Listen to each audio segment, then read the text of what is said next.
the Supreme Black Dragon Throne. Hello again, dear adventurers of the multiverse. Thanks for joining us once more on this epic journey. Remember, this story is pure science fiction from our wild imagination. So don't go trying to summon dragons in your backyard. The rights of this amazing novel belong entirely to its original author. We are only the narrators. Do you want more adventures? Show some love to our YouTube channel with a subscription and a like.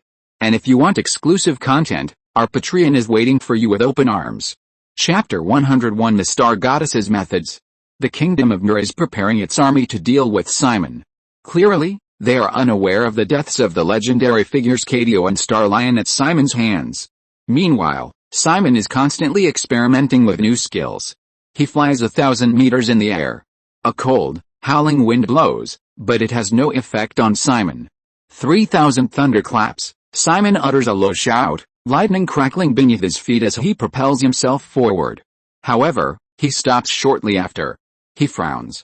The speed increase is too slow, there's almost no improvement in flight speed. Simon stops, slowly flapping his wings, hovering high in the sky, lost in thought. 3,000 thunderclaps is currently only at the thunder flash level. After use, lightning clings to my feet, perhaps increasing running speed. Only if I can cultivate to the thunder instant or 3,000 thunderclaps level will it significantly improve my flight speed. As a winged dragon, Simon rarely runs on the ground. He mostly relies on his wings to fly and attack enemies. The 3,000 thunder movements have limited effect on me right now, but the 3,000 thunder illusion body that I can learn after reaching its limit is something I really covet. Simon decided to deepen his training in the 3,000 thunder movements. He flew forward and soon saw a plain. The plain was teeming with life, with wild plants and animals everywhere. A giant dragon suddenly descended upon the plain. Just a slight leak of its aura caused the surrounding beasts to flee in terror. Simon paid no attention to these beasts, nor did he have any intention of hunting them. He activated the 3,000 thunder movements again. Red lightning crackled beneath his 4 feet, and his body became even lighter. Is it because of the ancient dragon thunder spear? My lightning strike and the lightning from the 3,000 thunder movements are both red lightning, Simon murmured, without giving it much thought. He began to run across the vast plain. When a behemoth over 100 meters tall started running, the earth seemed to tremble as if an earthquake was occurring. Deep footprints were left in the ground. With each step he took, Simon became increasingly familiar with the 3,000 thunder movements. There might be a great synergy between 3,000 thunderbolts and lightning strike, Simon suddenly realized. The enhancement principle of lightning strike is to continuously stimulate muscles with electric current, thereby increasing strength and speed. 3,000 thunderbolts and lightning strike share a high degree of similarity. Therefore, Simon suddenly wondered if he could fuse the two skills together, or rather, make them complement each other to achieve an even greater effect. With this thought, Simon activated lightning strike, his body crackling with lightning. Simon's figure vanished from his spot in a flash, transforming into red lightning. When he reappeared, he was already more than 10 meters away.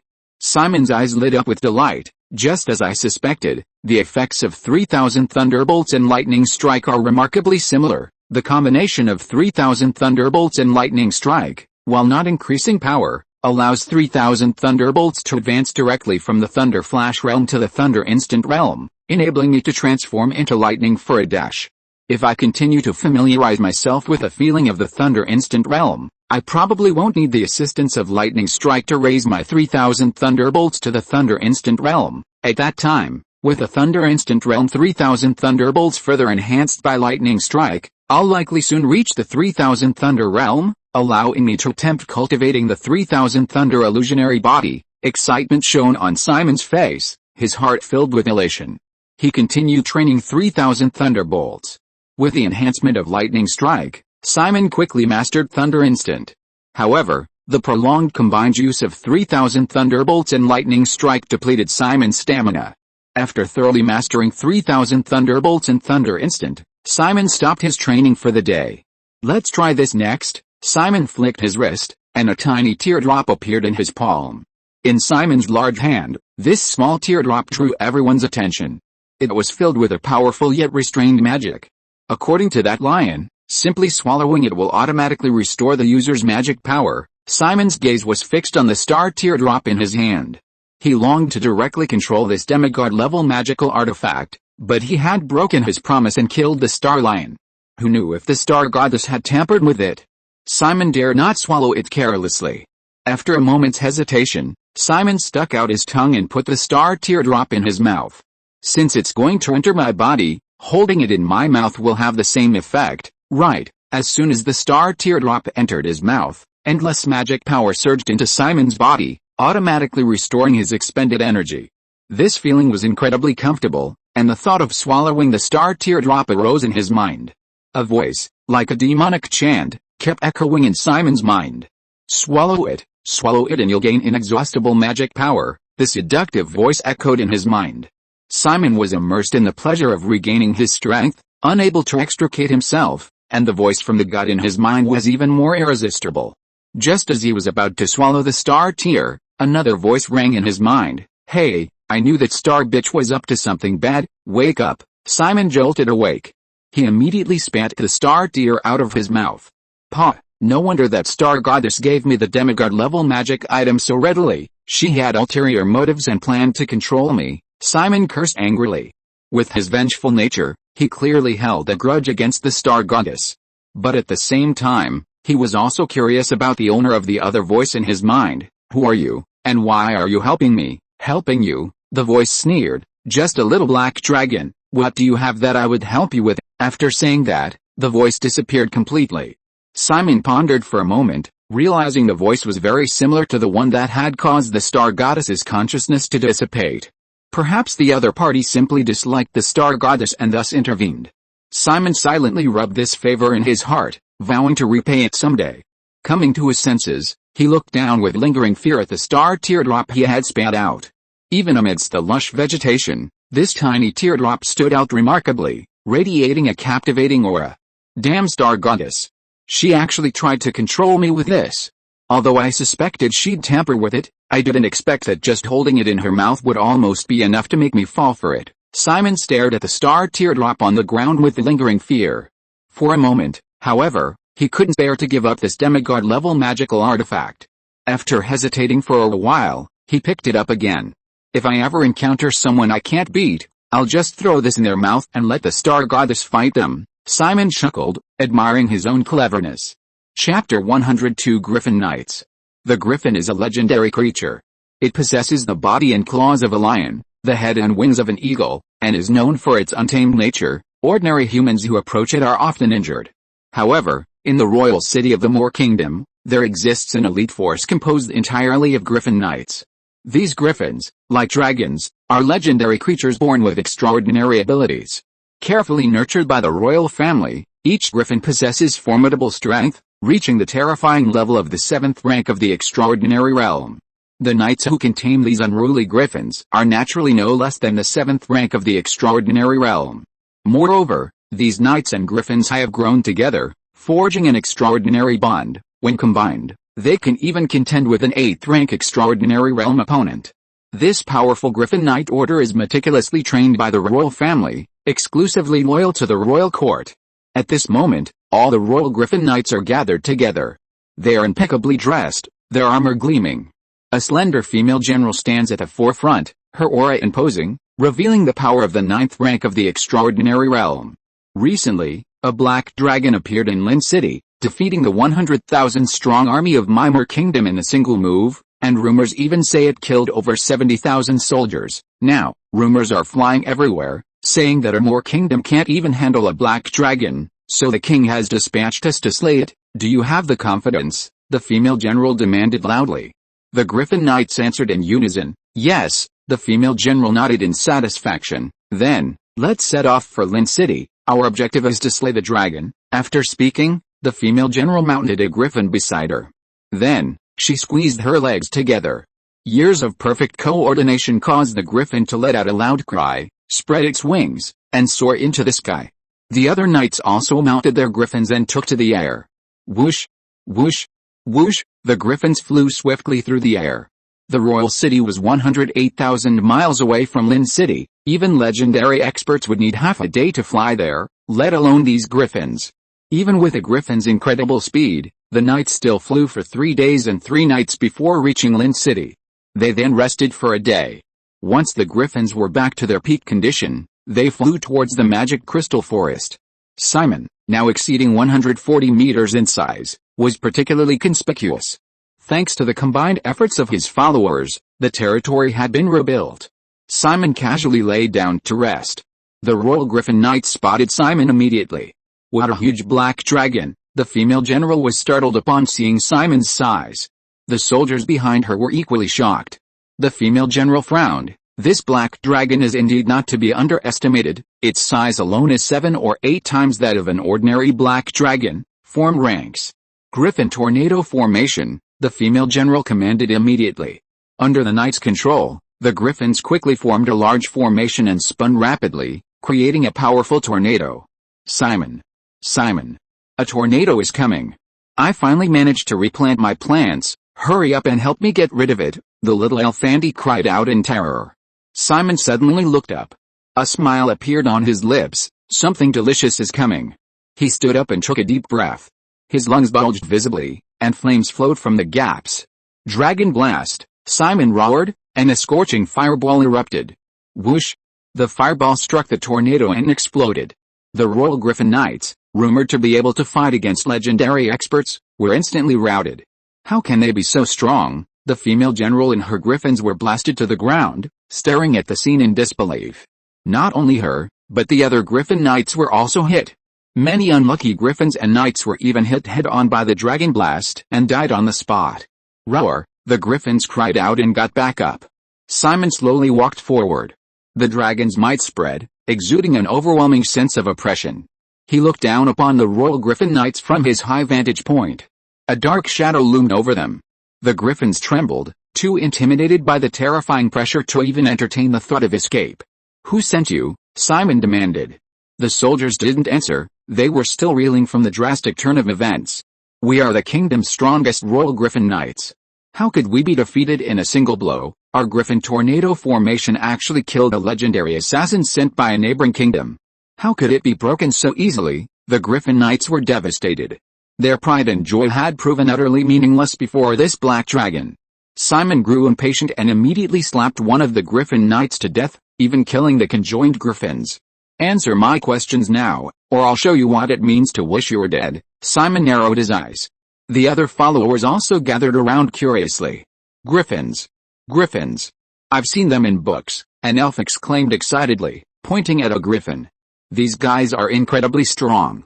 Whether they were griffins or humans, their auras are like a vast ocean, unfathomable. Bray stared intently at the Griffin Knights. Goblin stepped forward and nudged Bray with his elbow. If their auras are like a vast ocean, then what would Lord Black Dragon use to describe them? Andy, perched on Goblin's head, raised his hand to answer. Simon's strength must be described as the sun in the sky, mysterious and boundless. Even if you can sense his power, you're still unreachable, the followers murmured amongst themselves. Under Simon's pressure, the leading female general had no choice but to answer, we come from the royal city. It was wrong of us to offend you. If you're willing to let us go, we're willing to offer each of us 100,000 gold coins as compensation. The followers were all astonished by the wealth of the Griffin Knights. But Simon was dismissive. A mere human kingdom has repeatedly provoked me. Do you not respect my authority? Simon questioned, causing the female general and her men to turn pale. Ding. The Mer Kingdom has repeatedly sent troops to provoke you, which has greatly angered you. Please destroy the Mer Royal City. Mission reward, feast size plus 20 meters, 3000 thunder illusion body. Just then, a system notification sounded in Simon's ear. These days, Simon had been training in 3000 thunder movement. Perhaps Simon had a natural talent for this, or perhaps the lightning strike auxiliary effect was excellent. He had barely touched the threshold of 3000 thunder.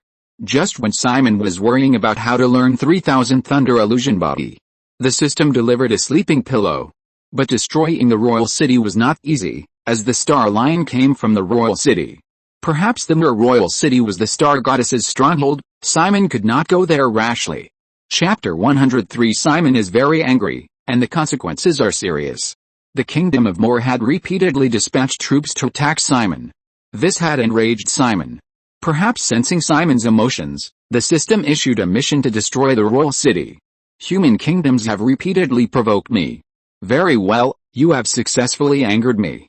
Next, I will destroy your royal city, Simon declared fiercely, bowing his head menacingly to the female general.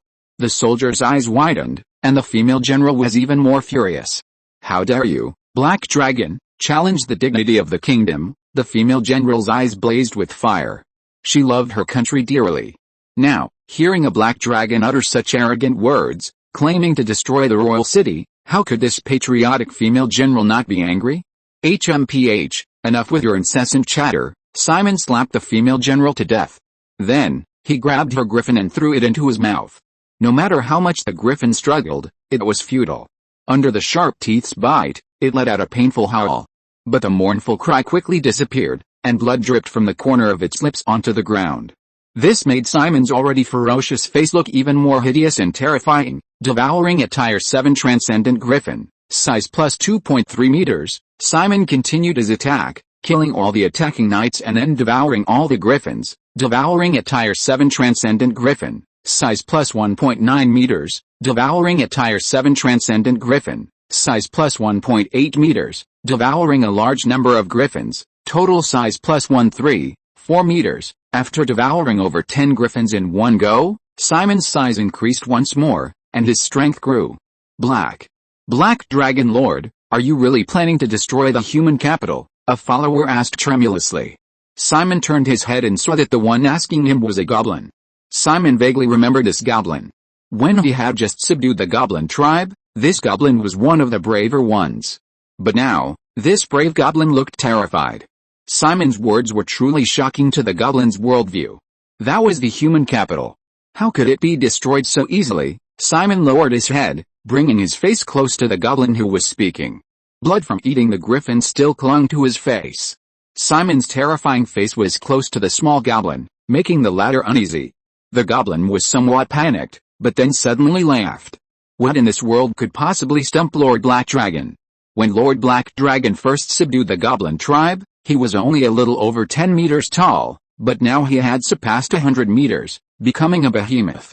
He not only led the goblins to subdue the lizardman tribe, annihilate the pigman tribe, and defeat the orc tribe, but Lord Black Dragon had also killed an apostle of the god. Just recently, he had even single-handedly defeated 2 legendary powerhouses at the same time.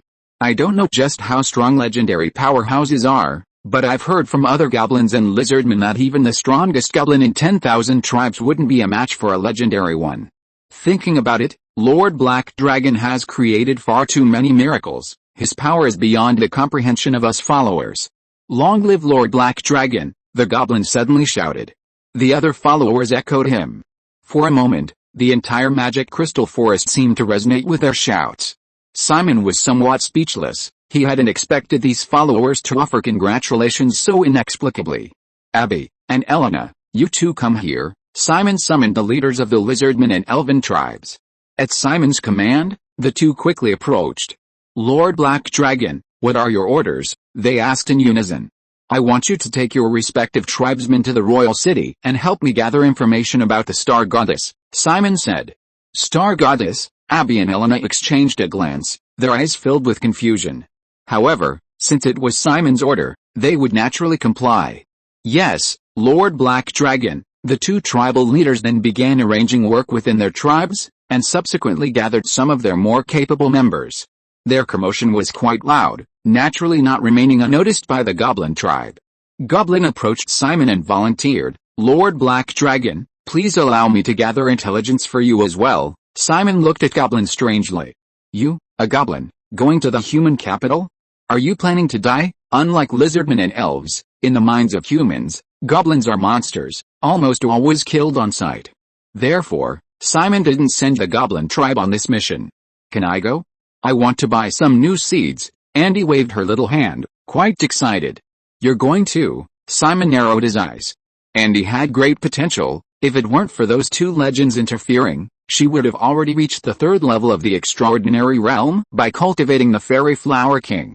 Moreover, Simon discovered that Andy could also gain different abilities from plants. The Fairy Flower King was almost mature, so Andy now also had the ability to release hallucinogenic pollen. Of course. My dream is to travel the world. Since I can go to the human capital, I can't miss it. The plants in my territory have only just been planted and don't need any care. Simon, please let me go, please. Andy clasped her hands together, pleading. Simon pondered. After thinking about it, it didn't seem like a problem. As long as Andy's abilities weren't exposed, she was just an ordinary little elf. Although rare, she wasn't in any danger in a safe city like the capital. Okay, go if you want. Here, take this for self-defense. Simon opened his palm. Under Andy and Goblin's gaze, a stone the size of a human baby's fist slowly appeared in Simon's palm. The stone showed no magical fluctuations and looked completely ordinary. What is this? Andy asked, puzzled. A portion of my power. It can unleash a fireball attack of about level 9, Simon explained. Andy's eyes widened, and she stammered, 9. 9th rank, my god, that's such a terrifying number. How come it sounds as ordinary as roadside weeds coming from your mouth? Andy swallowed hard, slowly stepped forward, and picked up the stone with both hands. She looked down at it closely and discovered a lifelike dragon pattern on it. Andy picked up the dragon talisman, pointed it at the distant sky, and shouted, Bomb! Magic flowed into the stone, and the dragon talisman flashed briefly before unleashing a terrifyingly powerful fireball. Andy was thrown back by the immense recoil, while the fireball exploded in mid-air like a dazzling firework, beautiful yet dangerous. Chapter 104 Simon must have cherished his followers. Wow, what incredible power! With a stone, I can do whatever I want, Andy exclaimed excitedly. If I had this stone when the pigmen imprisoned me, I could have blasted those damned pigmen to smithereens with a single fireball. The dragon talisman wasn't very large, Andy could easily hold it with both hands, and its release wouldn't be limited by his small size. This way, Simon wouldn't have to worry about Andy encountering any danger. Lord Black Dragon, the tribesmen going to the human capital have all been selected, Abby said respectfully. Simon glanced at them and shook his head. Too many people. You're not going to war, reducing it to 3 or 4 is enough. Abby hesitated for a moment, then agreed with Simon's reasoning and dismissed many people. She only brought 2 of the tribe's stronger lizardmen warriors, one of whom was, of course, Bray. Elena also quickly completed her selection. She brought Yuka and another elf with the strength of a 5th-tier transcendent. Compared to the other 2 tribes, the elf tribe's strength was vastly superior. This is for you, take it to the royal city. Simon opened his palm again, revealing a crystal-clear, sapphire-like teardrop. What is this? Because Andy's dragon talisman had caused quite a stir, all the followers crowded around when Simon produced something new. Simon grinned, a demigod-level magical artifact, the teardrop of stars. Silence fell. Complete stillness, utterly terrified. A demigod-level magical artifact. Andy trembled, unable to utter a word. The mere mention of demigod was enough to intimidate all the followers present. Suddenly, the teardrop of stars became a hot potato. No one dared to take it. What are you afraid of? Do you think I'd eat you? Take it now. Simon narrowed his eyes, pinched the teardrop between his fingertips, and gently presented it to Abby. The teardrop of stars carried the aura of the star goddess. If the followers were to take the star tear to the royal city, the star goddess would surely intervene if she were present. The royal city has a large population, and the star goddess couldn't possibly kill in front of so many people. That wouldn't fit her persona and would cause many believers to change their faith. Therefore, the followers don't need to worry about being killed directly by the star goddess. Of course, whether these followers would be killed by the star goddess's subordinates is uncertain. If they were killed, it would mean the star goddess sensed the star tear, and the royal city was her stronghold.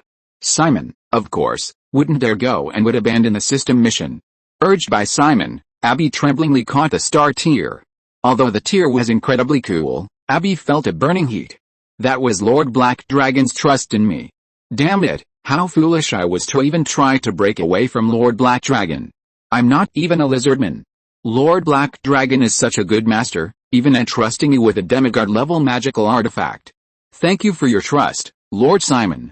I will bring back your magical items even if it costs me my life. Abby knelt down, guaranteeing with his life. He wept with gratitude, completely unaware that Simon had betrayed him. Alright, let's get going. Simon waved his hand dismissively, but his followers didn't move. They smiled awkwardly. Lord Black Dragon, may I ask which direction the human capital is? Simon was taken aback. He didn't know either. Did you capture a human craftsman who was processing magic crystals? Just ask him, Simon said, then turned and left. With each step he took, the earth trembled. The followers suddenly understood. Abby quickly led the other followers toward the magic crystal mine. Their previous territory had been destroyed, so the followers simply built their new territory next to the magic crystal mine. It was very close, and Abby and the others soon arrived at the mine. While the lizardman and the human craftsman were asking about the location of the capital, Yulina and Yuka were also talking in the back.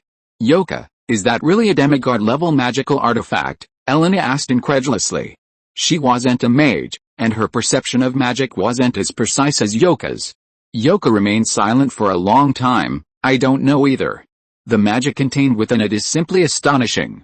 I can't even imagine how such a vast amount of magic is stored. The two fell silent, neither speaking further. After a long while, Yuka finally gritted her teeth and said, "Why don't we both steal that magical artifact and run away?" A mere first-tier transcendent lizardman actually possesses a legendary staff. Yuka's gaze towards Abby was filled with jealousy.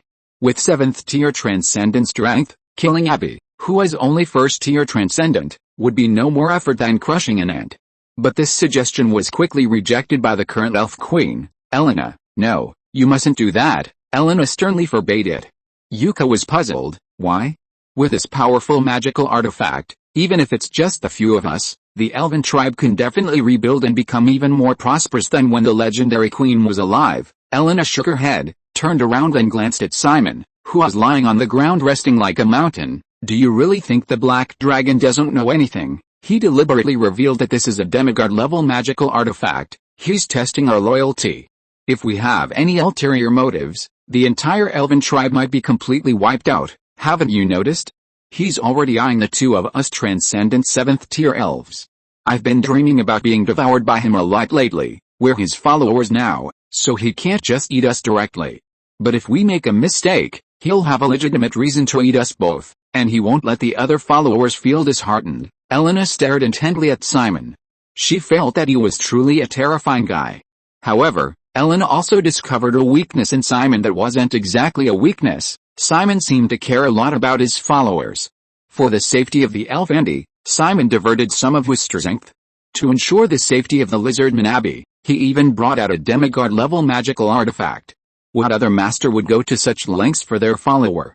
Yulina felt a surge of pride. She clearly considered the star tier as a protective artifact for her followers. At this moment, Abby and the lizardman approached with smiles. "Beautiful elf lady, I found out the location of the royal city. Let's prepare some money and food and then set off." Yulina stopped talking to Yuka, nodded to Abby, and turned back to the tribe to prepare their belongings. Chapter 105 Royal City. Time flies. Half a month passed in the blink of an eye. After a hurried journey, Abby and her entourage finally arrived at the capital city of Moor. Wow, this is the human capital city. It's so grand. The little elf Andy, with a bag tied to his waist and a dragon talisman hanging on his chest, flew in mid-air, his eyes shining. The other followers were the same, but they were more reserved. Abby held her staff, looking up at the city's tall walls. Although these walls were very tall and heavily fortified, if Lord Black Dragon came, these walls would be like small mounds of earth, insignificant in the face of Lord Black Dragon's power. This is the human capital city. There should be many strong warriors here, Bray said eagerly. The lizardman Archie laughed and teased, "Bray, you should learn your lesson. This is the human capital city, full of talents, and there must be countless warriors stronger than you." Bray wasn't angry. Instead, his eyes held hope. It was a desire to fight against strong opponents. Recently, he had learned many new combat techniques, and his strength had improved by leaps and bounds. However, he hadn't been able to find a suitable opponent and was itching for a fight. Besides the three lizardmen, the elves were also curiously observing the royal city before them. Unlike the small city of Lynn, the royal city of the Moor Kingdom was naturally much more luxurious and grand. The city walls were high, and the city was bustling with people. "Let's go, let's enter the royal city," Yulina said, leading the way. "Once inside, let's split up and meet back here in the evening." Several followers nodded. Although they had come for Simon's mission, they didn't want to miss such a good opportunity to broaden their horizons. A human royal city wasn't something one could just come to at will. The followers split up. The lizardmen, elves, and sprites appeared in the royal city without attracting the attention of others. This world had many races, and for better development, the royal city obviously couldn't only have humans. Orcs, lizardmen, elves, and other demi-human races were everywhere in the royal city. The streets were bustling with activity and teeming with people. The bustling scene was captivating. Andy, a little elf with dreams of traveling the world, was especially excited upon arriving in the royal city. Her wings flapped rapidly, and she soared through the air, glancing left and right, her eyes sparkling. Suddenly, Andy's eyes lit up as she spotted something that piqued her interest, a jewelry stall. The owner was a girl of about 10 years old, with a sweet face and a few freckles. Perhaps from years of handicrafts, her hands were calloused. What are these things? They're so pretty. Andy flew over and curiously examined the stall. The little girl also looked at Andy with curiosity, but didn't show much surprise. There were simply too many non-human races in the royal city. I made all of these myself. This one can be worn around your neck. I made it to imitate the necklaces worn by noble women, but you're too small to wear it. The little girl playfully stuck out her tongue, then took out a small piece of jewelry. This one suits you perfectly. You can wear it on your head. It's very pretty, just like a flower fairy in a story. The little girl held a woven flower hair ornament in her hand. Andy's eyes lit up when she heard the words flower fairy. Flower fairy, that's her. How much is this? I'll buy it, Andy said, opening the pouch at her waist and taking out a silver coin, tossing it to the little girl. The little girl hesitated for a moment, then honestly said, "It doesn't need to cost that much, 2 copper coins will suffice. It's alright, it's Simon's money anyway. The extra is yours, consider it a reward for praising me." Andy happily took the flower hair ornament and put it on. She twirled around in the air with great self-admiration. How is it? Pretty, right? On a publicly funded trip, Andy wasn't going to skimp on money for Simon. She still had quite a bit of money in her pouch. Okay, beautiful, the little girl said blankly, holding a silver coin in her hand. Of course I'm beautiful. I'm a flower fairy. Andy turned and left with a beaming smile. Then she spotted many other nice things on the street, beautiful jewelry, delicious food, and seeds of various plants. Andy bought them all without hesitation, spending money like water. Such extravagant behavior naturally attracted the attention of a group of people. Is that a little fairy? Perhaps the gods will like it. The little fairy has too little flesh and blood. I don't think the gods will like it, but she seems to have a lot of money. The church needs more funds to expand. Several church believers exchanged a few words and then approached her. Beautiful lady, I heard you're collecting seeds of rare plants. A handsome man stepped forward and struck up a conversation with Andy. Andy stopped what she was doing. Yes, do you have any plant seeds? The man flicked his wrist, magically producing a rose. I have blood rose seeds here. Do you need them? The rose petals were as red as blood, looking incredibly eerie. Andy nodded. Yes, although blood roses aren't extraordinary plants, they're still quite rare. How many seeds do you have? I'll take them all. The man's lips curled into a smile. Besides blood roses, I have many other rare plant seeds, but it's not convenient to trade here. Could this beautiful lady please come with me? Andy agreed without hesitation. Sure, if she were a smart elf, after being imprisoned by pigmen for 10 years, she would definitely be wary. Abby and the others thought so too, so they didn't care about Andy's safety. Unfortunately, Andy was just such a dim-witted elf. Besides believing that strangers wouldn't harm her for no reason, Andy was also incredibly arrogant because of the dragon charm Simon had given her. Andy, possessing extraordinary 9th-tier attack abilities, naturally disregarded any danger. He followed the handsome man into a small alley. Suddenly, a large hand emerged from the darkness. Andy's mouth and nose were covered. The other person seemed to have some special drug in their hand, causing Andy to faint instantly. Hell, this little elf is really stupid, the owner of the large hand mocked. The handsome man nodded in agreement. The elf's flesh and blood are too little, the gods might not like her. We can sell her and get some money, the handsome man suggested. He discarded all of Andy's belongings, keeping only the small bag hanging from his waist. Pretty heavy, the handsome man grinned. The two men, carrying the unconscious elf, easily made their way to a basement. The place was full of cages, and a man with a single-rimmed glasses and a mustache greeted them. Gentlemen, what do you need? I have slaves of all races here. If you have the money, I can even get you a succubus. The slave trader gave him a knowing look. Too tired today, Just one chapter. Chapter 106. The city is full of tricks. As a slave trader, the mustachioed man obviously had many ways to acquire slaves. Succubi, in particular, were highly sought after by many men and were often in short supply. "We're not here to buy slaves this time, we want to sell them," the handsome man chuckled, and then another accomplice handed over the unconscious Andy. The slave trader looked closely. "Oh, it's an elf. That's quite rare." He stroked his sexy mustache and held up 2 fingers, giving a reasonable price. "Elves aren't particularly outstanding as slaves, but some nobles like to collect them. How about 40 silver coins?" The 2 men exchanged glances and then nodded in agreement.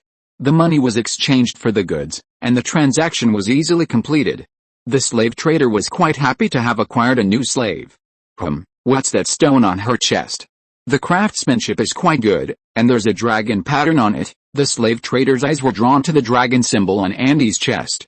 But he only glanced at it and didn't pay much attention to it. Although the slave trader was a superhuman, the dragon talisman wasn't activated, making it indistinguishable from an ordinary stone in appearance, unlike other magical items that emitted magical fluctuations. Probably some kind of totem, the slave trader thought, ceasing his attention since he didn't sense any magical energy. He found a small cage and locked Andy up. Meanwhile, after Abby suggested splitting up, the lizardman Bray walked the streets. Perhaps inspired by Simon's aura, Bray had trained even harder during this time. His strength had reached the peak of the 4th level of the superhuman realm. As a warrior, Bray was an absolute genius. To possess the strength of the peak of the 4th level of the superhuman realm at such a young age was something not everyone could achieve. "Hey buddy, you're really strong." Suddenly, a lizardman approached him. Bray turned to look. He found that the other person was also a lizardman, and a female lizardman with round black scales. She was noticeably less robust than Bray, appearing much thinner and smaller. "Who are you?" "Me. My name is Rhea. Don't let my appearance fool you. I'm a 2nd-tier transcendent lizardman warrior." The female lizardman grinned. Then, she boldly reached out and stroked Bray's chest. "Young man, how strong are you? Are you 3rd or 4th tier? The scar on your chest is so sexy. I especially like men with scars, it means they have a story to tell." The female lizardman's bold action made Bray blush and involuntarily take a step back, but he still said very proudly, "I'm currently at the peak of the 4th tier of transcendent." The female lizardman's eyes lit up, her expression one of admiration. "Wow, really? You don't look that much older than me." "Of course," Bray nodded, and then his aura emanated from him. He fully displayed the strength of a peak 4th tier transcendent. The female lizard woman was even more adoring now. "You really are at the peak of the 4th tier. You're so amazing, sir. Could you teach me how to become stronger? As payment, how about I buy you a drink?" Seeing the female lizard woman's expression, Bray didn't refuse and nodded in agreement. "I know a bar that has really good drinks. Let's chat while we drink, maybe we can even spend a wonderful night together." The female lizard woman took Bray's hand, her tone ambiguous, her eyes tender and affectionate. Bray, who had always lived in the tribe, had never seen a female lizard woman like this before, and his heart pounded wildly.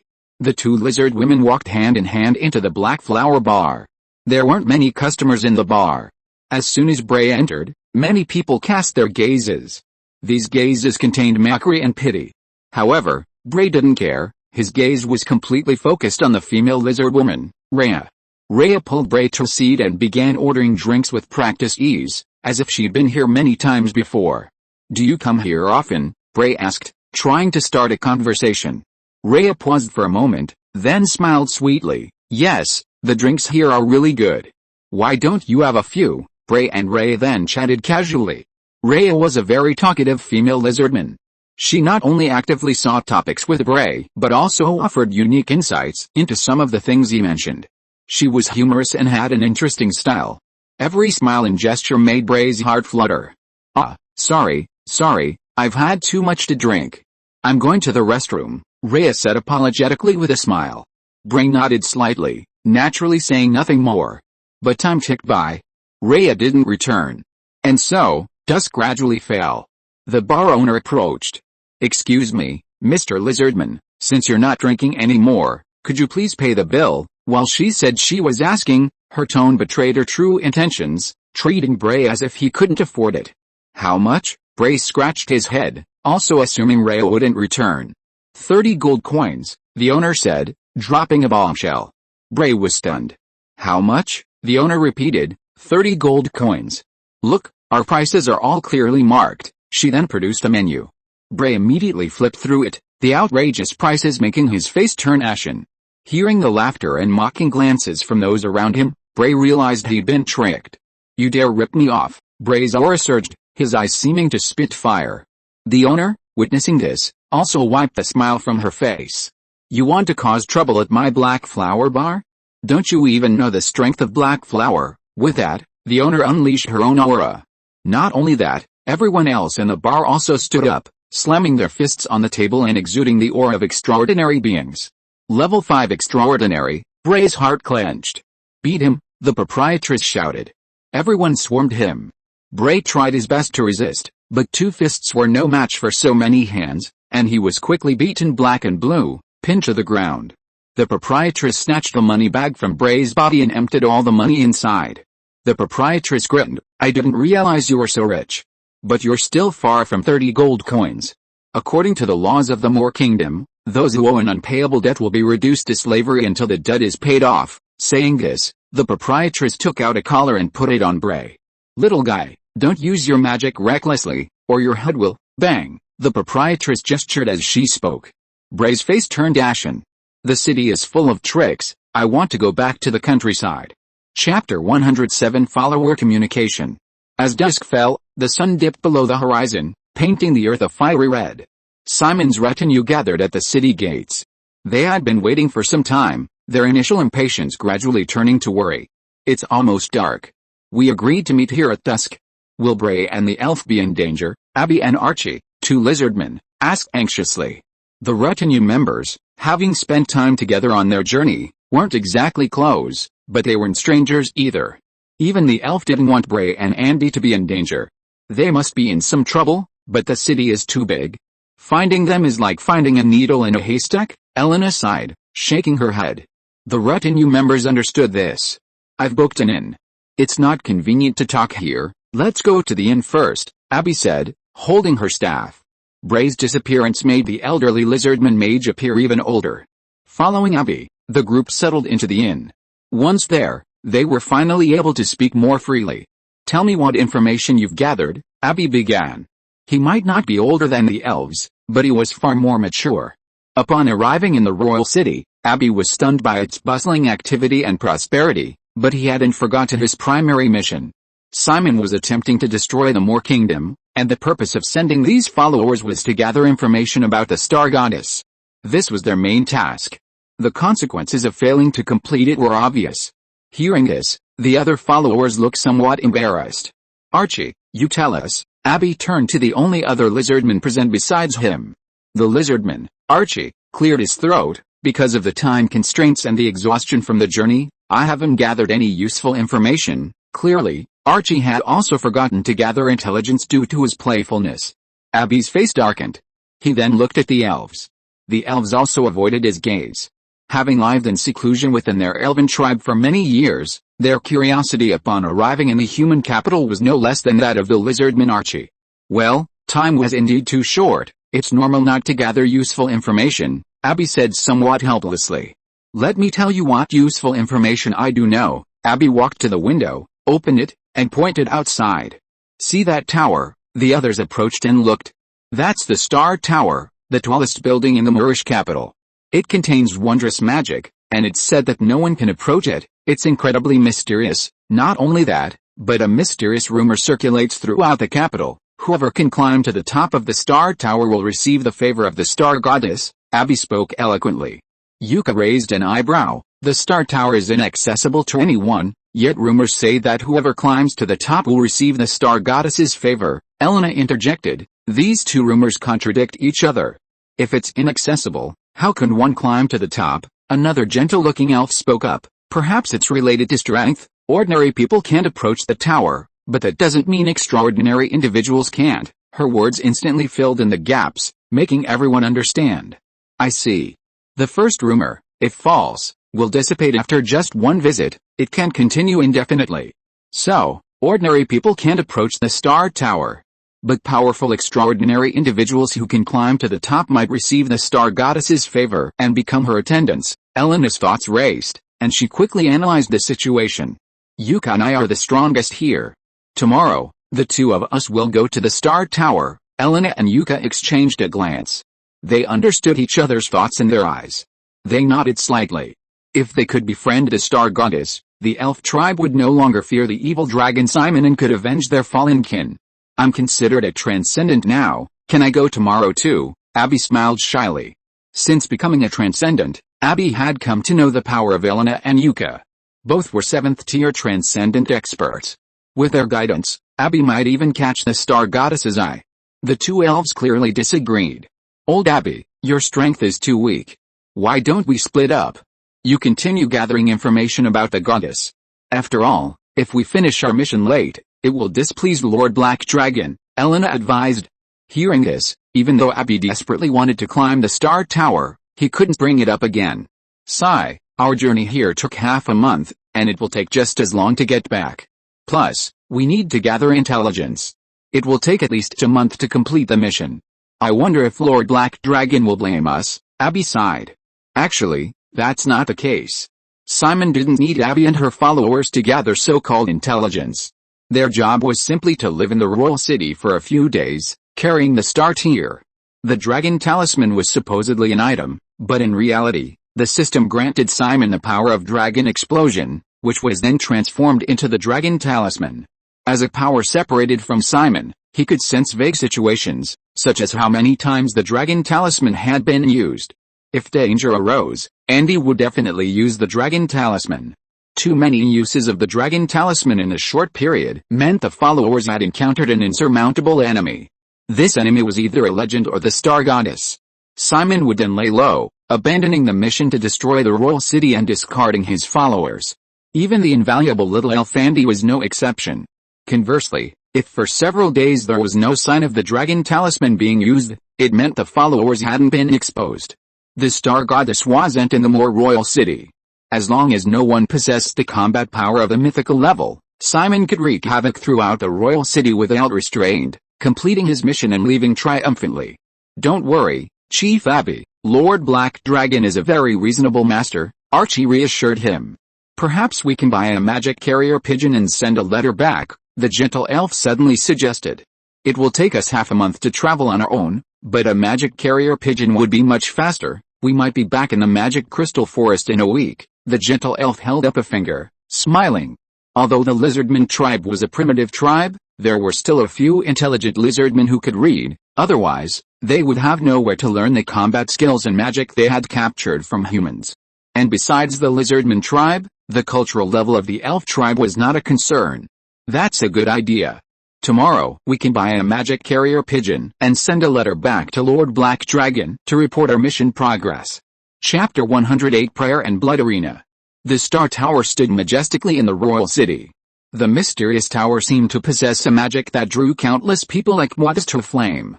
It was still early morning, the sky not yet bright, and the stars could still be faintly seen.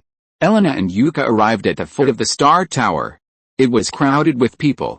Without exception, they were all greedy individuals who wanted to climb the tower, hoping to receive the favor of the Star Goddess. However, no matter how hard they tried, they could not approach the tower, as if an invisible hand was preventing them. Let's go, Yuka said. Yulina nodded. The two elves stepped into the Star Tower. As they approached, they felt resistance. However, this had no effect on them, who possessed the 7th level of the extraordinary realm. They continued forward, successfully stepping onto the Star Tower, and began to slowly climb. With each step, the resistance grew stronger.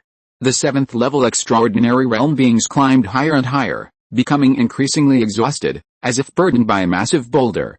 Until the 7th floor, the two elves could go no further. They looked up. The Star Tower had 10 floors. 7 levels and 7 tiers. Does this mean only those reaching the legendary level can climb to the top? Just as the two were about to leave, a beautiful woman approached. You elves with good potential, I am a devout follower of the Star Goddess.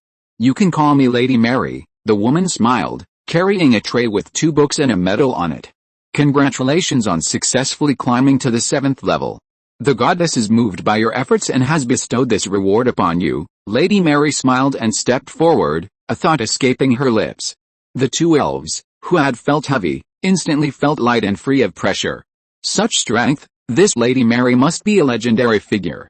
"What reward?" the two elves asked curiously. Lady Mary smiled slightly. "I see your professions are mage and assassin, so we've thoughtfully prepared extraordinary 7th tier star magic and star combat skills." Elena and Yuko were stunned, exchanging bewilderment and disbelief. They had simply climbed the tower and received powerful extraordinary 7th tier magic and combat skills for nothing? Lady Mary seemed to sense their thoughts and said, "Of course, it's not free. You only need to wear this star badge and pray to the great star goddess. If your prayers are sincere enough, the star goddess will bestow blessings upon you, granting you more powerful magic and combat skills." The two were conflicted, yet their hearts yearned for magic and combat skills. After some hesitation, they chose to wear the badge and pray to the star goddess as Lady Mary instructed. A moment later, the prayer ended. The two had obtained magic and combat skills as they wished. "Congratulations, both of you. If you need any new magic or combat skills, you can try praying to the star goddess again." Lady Mary smiled slightly. After leaving the star tower, the two elves were still somewhat dazed. Meanwhile, Abby, Archie, and a gentle-looking elf arrived at the royal city's guard post. Concerned for Andy and Bray's safety, Abby sought out a guard. The royal city's guard post was exceptionally busy. The three approached the guard and explained the purpose. The guard exclaimed in disbelief, "What? 2 more people have gone missing." He was frantic with worry. "Damn it. Why are there so many missing persons in the royal city lately?" After describing Andy and Bray's appearance to the guard, the three prepared to leave the police station. But they hadn't gone far when they were stopped. "The lizardman with the scar on his chest, I've seen him before." The three turned to see a man in a brown plaid trench coat leaning against the wall in a cool pose. One hand was pulled down on his hat brim, the other in his pocket, looking incredibly dashing. "You've seen Bray." Abby was overjoyed and strode forward. Bray was someone she'd watched grow up. He was practically her son. Now that she had news of Bray, she couldn't be happier. The man in the trench coat nodded. He was tricked into incurring a huge debt and is currently fighting in the blood arena to pay it off. "The blood arena?" the three asked, puzzled. They had been in the royal city for most of the day, but had never heard of such a building. At this moment, the man in the trench coat continued, "My name is Juzing, from the Eastern Continent. I'm currently a detective. I happen to be going to the blood arena. If you don't mind, would you like to take me with you?" The three blinked, noticing that the man named Juzing did indeed look unusual. He had yellowish skin, black hair, and black eyes.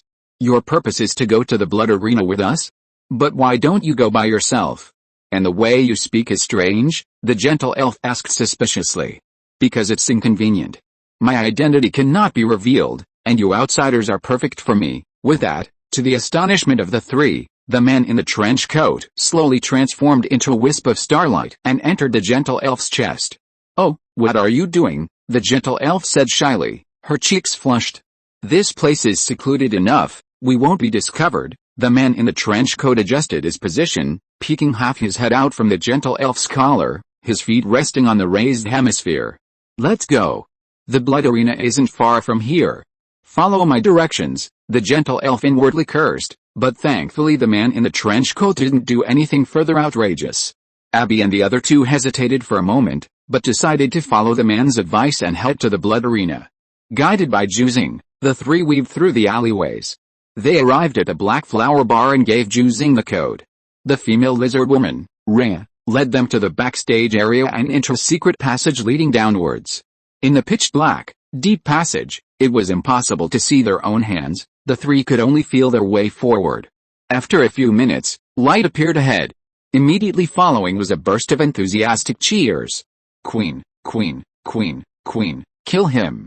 Kill that foolish Null." The female lizard woman, Rhea, spoke softly and gently. "This is your first time here, isn't it? The blood arena is a place where slaves fight each other, allowing spectators to enjoy this most primal and thrilling experience. Spectators can bet on their favorite slaves, and even participate in the fight themselves. The blood arena's rule is that there are no rules. As long as you can kill your enemy, no method is restricted." Rhea was explaining the blood arena, but the three of them weren't listening to a word. Their eyes were fixed on the arena. There stood a gnoll covered in spots. The gnoll's eyes were bloodshot, as if it had taken some kind of drug. It was enormous. Standing a full 2 meters tall. Thick, foul-smelling saliva dripped onto the ground, making it look ferocious and terrifying. However, standing before this ferocious gnoll was a tiny elf, no bigger than a human's palm. If you are listening to this novel on a channel other than Fanfic World, it means it was downloaded and re-uploaded without effort. We warmly invite you to visit our channel, Fanfic World. There you will find the original version of this story and many other novels of various genres. We look forward to seeing you dive into a world of incredible novels. Chapter 109 Flame Queen Andy. The little elf was thin, adorned with a beautiful flower headdress, looking like a harmless flower fairy. Yet, when this adorable elf faced the ferocious gnoll, not a single person in the audience cheered for him. Queen, kill him, kill this foolish gnoll, let him know why flowers are so red, the audience shouted, raising their arms.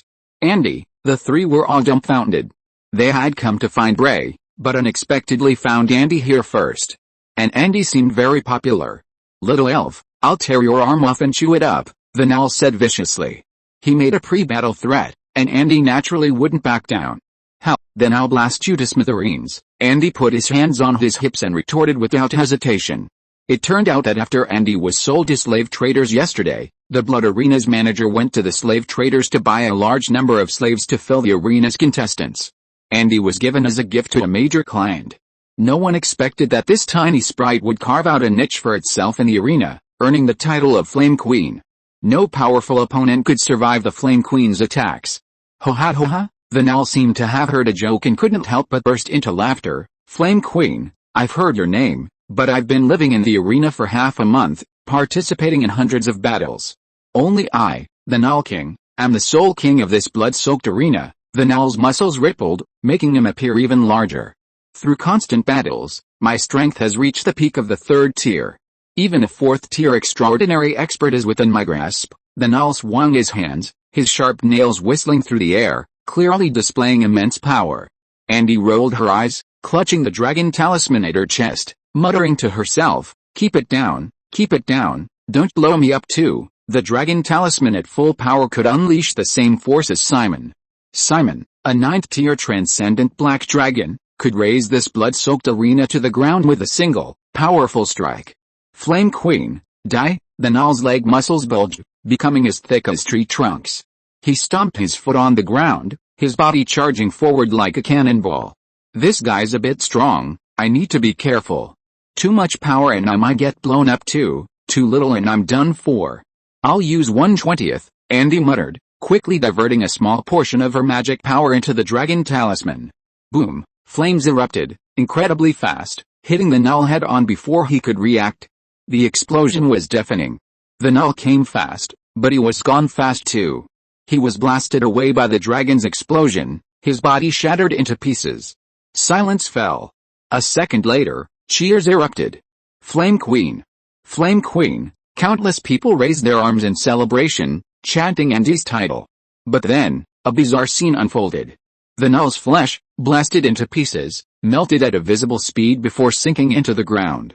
A small portion of the flesh transformed into crimson light and merged into Andy's body. This caused Andy's aura to surge rapidly.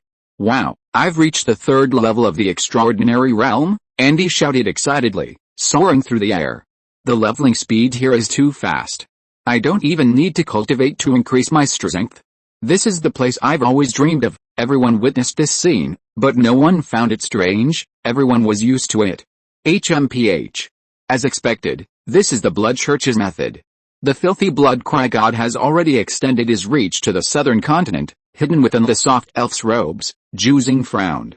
As a superhuman from the eastern continent, Juzing was naturally aware of the Blood Church's evil methods. Even though countless people across the eastern continent were hunting down the Blood Church's followers, the Blood Church's magic was not only incredibly powerful in combat, but also allowed users to rapidly increase their strength. Under these circumstances, even a complete ban on the Blood Church across the entire eastern continent had little effect, and many people still flocked to join it. Andy, Abby and the other two waved and shouted. Andy, who had just won in the arena, suddenly froze, then noticed the three of them, and was overjoyed. She shouted, "You've been captured and enslaved too, The three of them twitched at the corners of their mouths. Just as Andy was about to say something, a gladiator in a red robe approached. "Flame Queen, if you still want to fight, I can arrange another battle for you." Andy scratched his head. "Can I say a few words to my friends?" However, the staff ignored him and simply repeated, "Flame Queen, if you still want to fight, I can arrange another battle for you.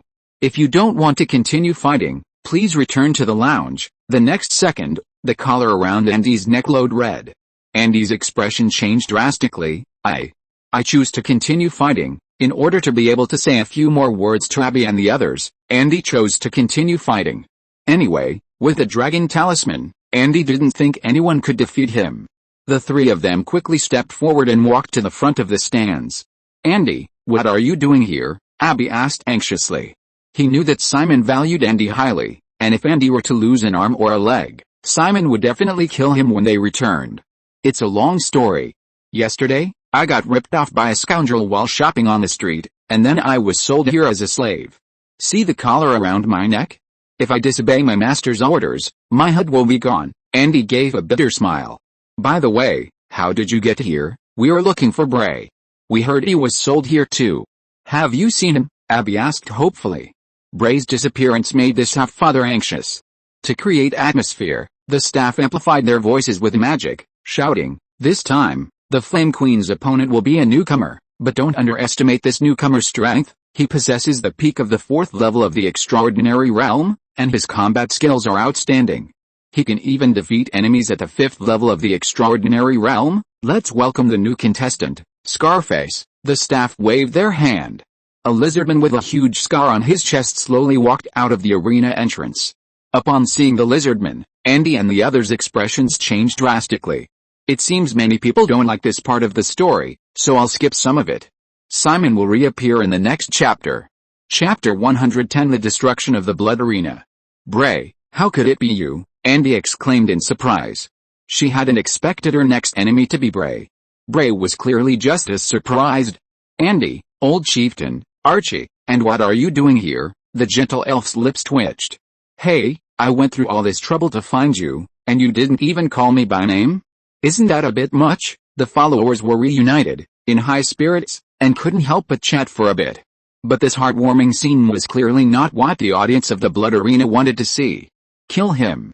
Kill him, Flame Queen! Use your explosive flames to kill this lizardman, or be torn to pieces by this lizardman." Clearly, these spectators weren't genuinely supporting Andy. They just wanted to see Andy kill one creature after another with fire. Most of those who came to the Blood Arena to watch and enjoy the killing were wealthy young men. They lived comfortably, but they also craved excitement. The Blood Arena was born to meet this need. "Flame Queen, Scarface, if you two don't start fighting soon, you might as well die." The staff member's tone was indifferent, as if you were talking about something trivial. "HMPH, you want me to kill my friend? Dream on. I've had my eye on you for ages. Die." Andy glared at the staff member, raising the dragon talisman with both hands. The staff member's expression changed drastically, but his speed was no match for the dragon talisman's attack. A fireball was unleashed instantly. The staff member was blasted into pieces in a flash. This sudden scene didn't anger the audience. Instead, it excited them even more. "Flame Queen! Flame Queen!" The audience chanted Andy's title loudly once again.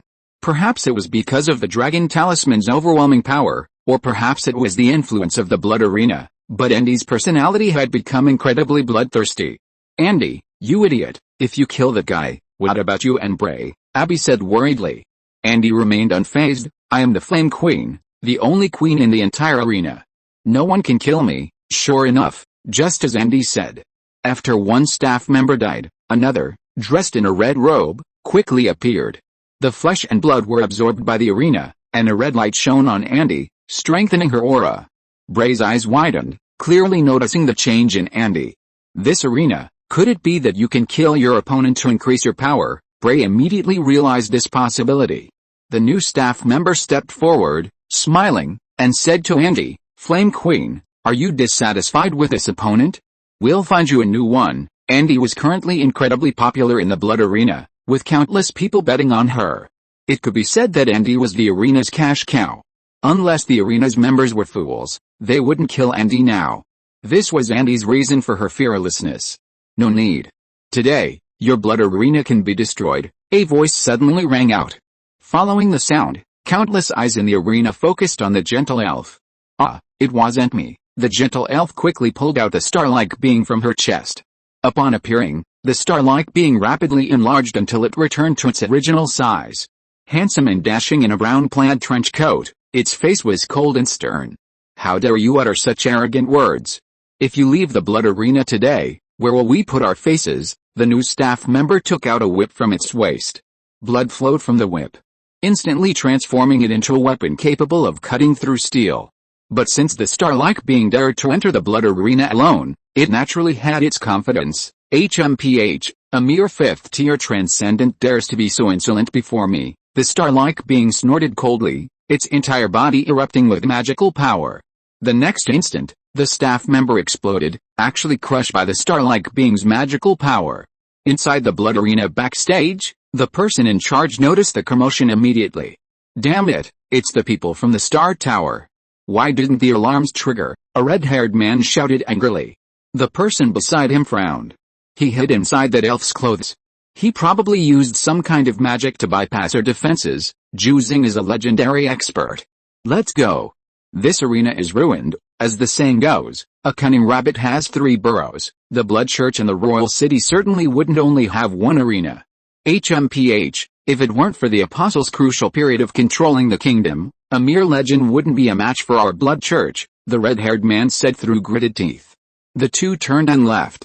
Meanwhile, the members of the Blood Arena, like ants defending their homeland, fearlessly charged towards Juzing. Juzing shook his head, clearly not taking them seriously. He simply flicked his wrist, and the collars around Andy and Bray's necks shattered. This is your way of thanking me for bringing me here. If fate allows, we'll meet again.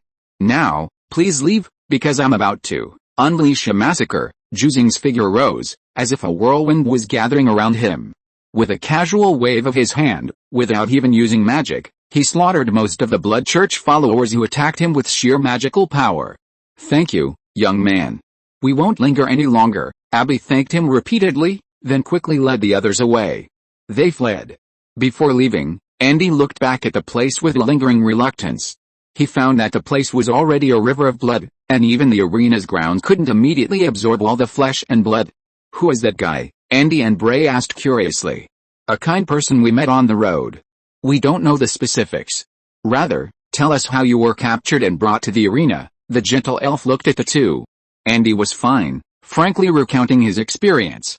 Bray, however, blushed and stammered for a long time before finally managing to utter a single sentence. Upon hearing this, the group burst into laughter. So Bray was tricked by a woman. Ha ha ha, that's hilarious. I'm going to tell Lord Black Dragon about this. The gentle elf smiled slyly. She had bought a magic carrier pigeon and, along with Abby, had written down everything that had happened in the Royal City over the past few days. Yuka and Eleanor had just returned to the inn from the Star Tower. They told everyone what had happened at the tower as well. This was naturally included in the letter. Go, deliver this letter to Lord Black Dragon. The gentle elf tossed a magic carrier pigeon into the air. The magic carrier pigeon spread its wings and soared into the sky. It crossed mountains and rivers. 5 days later, it successfully arrived at the magic crystal forest and landed before a black dragon. The resting black dragon slowly opened its eyes, and with just one glance, the magic carrier pigeon vanished, leaving only a small envelope. Chapter 111 Simon Strikes. A letter. Simon slowly opened his eyes. A single glance from his vertically slanted dragon eyes caused the magical carrier pigeon's magic to dissipate, turning into smoke and leaving only a letter. Someone, open this letter. Simon casually summoned a literate attendant. Lord Black Dragon, I can read. Let me read it to you, the little lizardman Emma volunteered. Simon nodded slightly, waiting quietly. Emma then began to read. Great Black Dragon, my beloved Master Simon, I am your loyal attendant Abby. We have now arrived at the Royal City. Perhaps because Emma was too young and not yet fully literate, he read the letter haltingly, occasionally mispronouncing a word or two. Fortunately, seeing that Simon didn't seem to mind, he continued reading boldly. We've encountered so much since we just arrived in the capital. Andy and Bray were framed and forced into slavery, fighting in the blood-soaked arena. Luckily, we were rescued by a benefactor named Jukesing, my beloved Master Simon, I will now gather more information about the star goddess for you, your loyal attendant Abby, Lord Black Dragon. I finished reading. Emma glanced cautiously at Simon. She hadn't read many parts well, and Simon's current enormous size, even just lying there motionless, put immense pressure on her. Simon nodded slightly. Alright, next time practice less martial arts and learn to read first, otherwise you won't even understand magic books. Emma blushed and lowered her head in shame. Because there were few recreational activities, Simon spent his days observing his attendant's daily activities, like a child observing ants moving house, aside from training. Judging by the time, it's been over half a month since the followers set off. I sense the power of the dragon talisman being used extensively recently, which seems to be the reason Andy was captured and taken to the blood arena, as described in the letter. Furthermore, the power of the dragon talisman has returned to calm, only occasionally being released, either when encountering enemies, or, well, Andy, being playful, secretly releasing it. Since they're still alive after all this time, it means the star goddess isn't in the Moor Kingdom. Simon closed his eyes, his mind racing, countless thoughts flashing through his mind. During this time, with the aid of the lightning strike, I've completely mastered the 3000 lightning realm of 3000 lightning. Not only has my ground running speed greatly increased, but my flight speed has also improved significantly. The development of my other skills has almost reached my current limit. Continuing training wouldn't be very meaningful. It's time to set off and let the kingdom feel my wrath. Thinking this, Simon changed his posture and stood up. His white dragon wings unfurled behind him, casting a shadow over the territory. All the followers who were working stopped what they were doing and focused their attention on Simon. They all knew that the Black Dragon Master planned to destroy the human capital and had sent several followers to gather intelligence. Now a letter had been sent back, and the Black Dragon Master was preparing to go out again. Undoubtedly, someone was going to be in trouble. Buzz! Simon strode out of the territory. A slight flap of his wings stirred up a gale. He stomped his thigh hard. The ground cracked open, creating a huge crater. Then, with a deafening boom, the ground split open around the crater. And Simon soared into the sky. He was incredibly fast. Each flap of his wings propelled him forward. The capital is far away, but at my speed, I can reach it in less than half a day. If I use my full strength, I can be even faster. Inside the palace of the Moor capital, the king was furious. The Royal Griffin Knights have been silent for over half a month. Does it really take this long to slay a black dragon? This is the best elite force in my Moor kingdom. They can even kill legendary warriors. Surely they can kill a black dragon. The king was furious, his face flushed crimson with rage. Recently, in an effort to increase his strength, the king had once again overeaten, causing him to become obese again. Every time he made a large movement, his fat jiggled, making him look somewhat comical. However, none of the officials and nobles in the palace dared to utter a word, fearing to attract attention. It was only through a minister with a close relationship to the king that the king spoke up. Your Majesty, please calm down. The royal city is far from the magic crystal forest. Even the royal griffins would need several days to fly there. Furthermore, that black dragon is incredibly powerful, capable of annihilating an army of 70,000 in a single attack. It's unlikely to be an easy task to subdue. Right now, the black dragon might be being hunted down by the Griffin Knights. With the strength of the Royal Griffin Knights, eliminating a black dragon would be a piece of cake. The reason it hasn't returned in so long, and there's been no news at all, is perhaps due to some troublesome matter. Your Majesty, perhaps you should send another army to investigate. The thin, weasel-faced Minister Howe offered his advice and suggestions. Minister Howe possessed a special secret technique that could help the king quickly increase his strength. Despite the king's obesity and apparent need for rest after just a few steps, he possessed truly legendary and formidable strength. In this extraordinary world, one cannot sit securely on the throne without power. Alright, as you say, the king sighed, waved his hand resignedly, returned to his throne, and dismissed the officials. The officials, seemingly relieved, hurried out of the palace. But as they left, they all looked up at the sky, their expressions filled with terror. Above the palace, a gigantic black dragon was rapidly swooping down. Human capitals are indeed prosperous. This lavish palace, at first glance, must be the royal palace. To catch the thief, catch the king first. Watch me kill your king. Simon's expression was ferocious as he swooped down, his body like a meteorite falling from the sky. The rapid friction with the air even created scorching flames on his body. But Simon ignored it all. With a flick of his right hand, the ancient dragon thunder spear instantly formed. Lightning flash, lightning crackled around Simon's body. Flames and red lightning intertwined, causing his aura to surge several times over. Gripping the ancient dragon thunder spear, he slammed his body into the palace. Boom! Under the terrifying impact, the palace was instantly reduced to ruins. Simon smiled triumphantly. No one had yet recovered from the abrupt turn of events.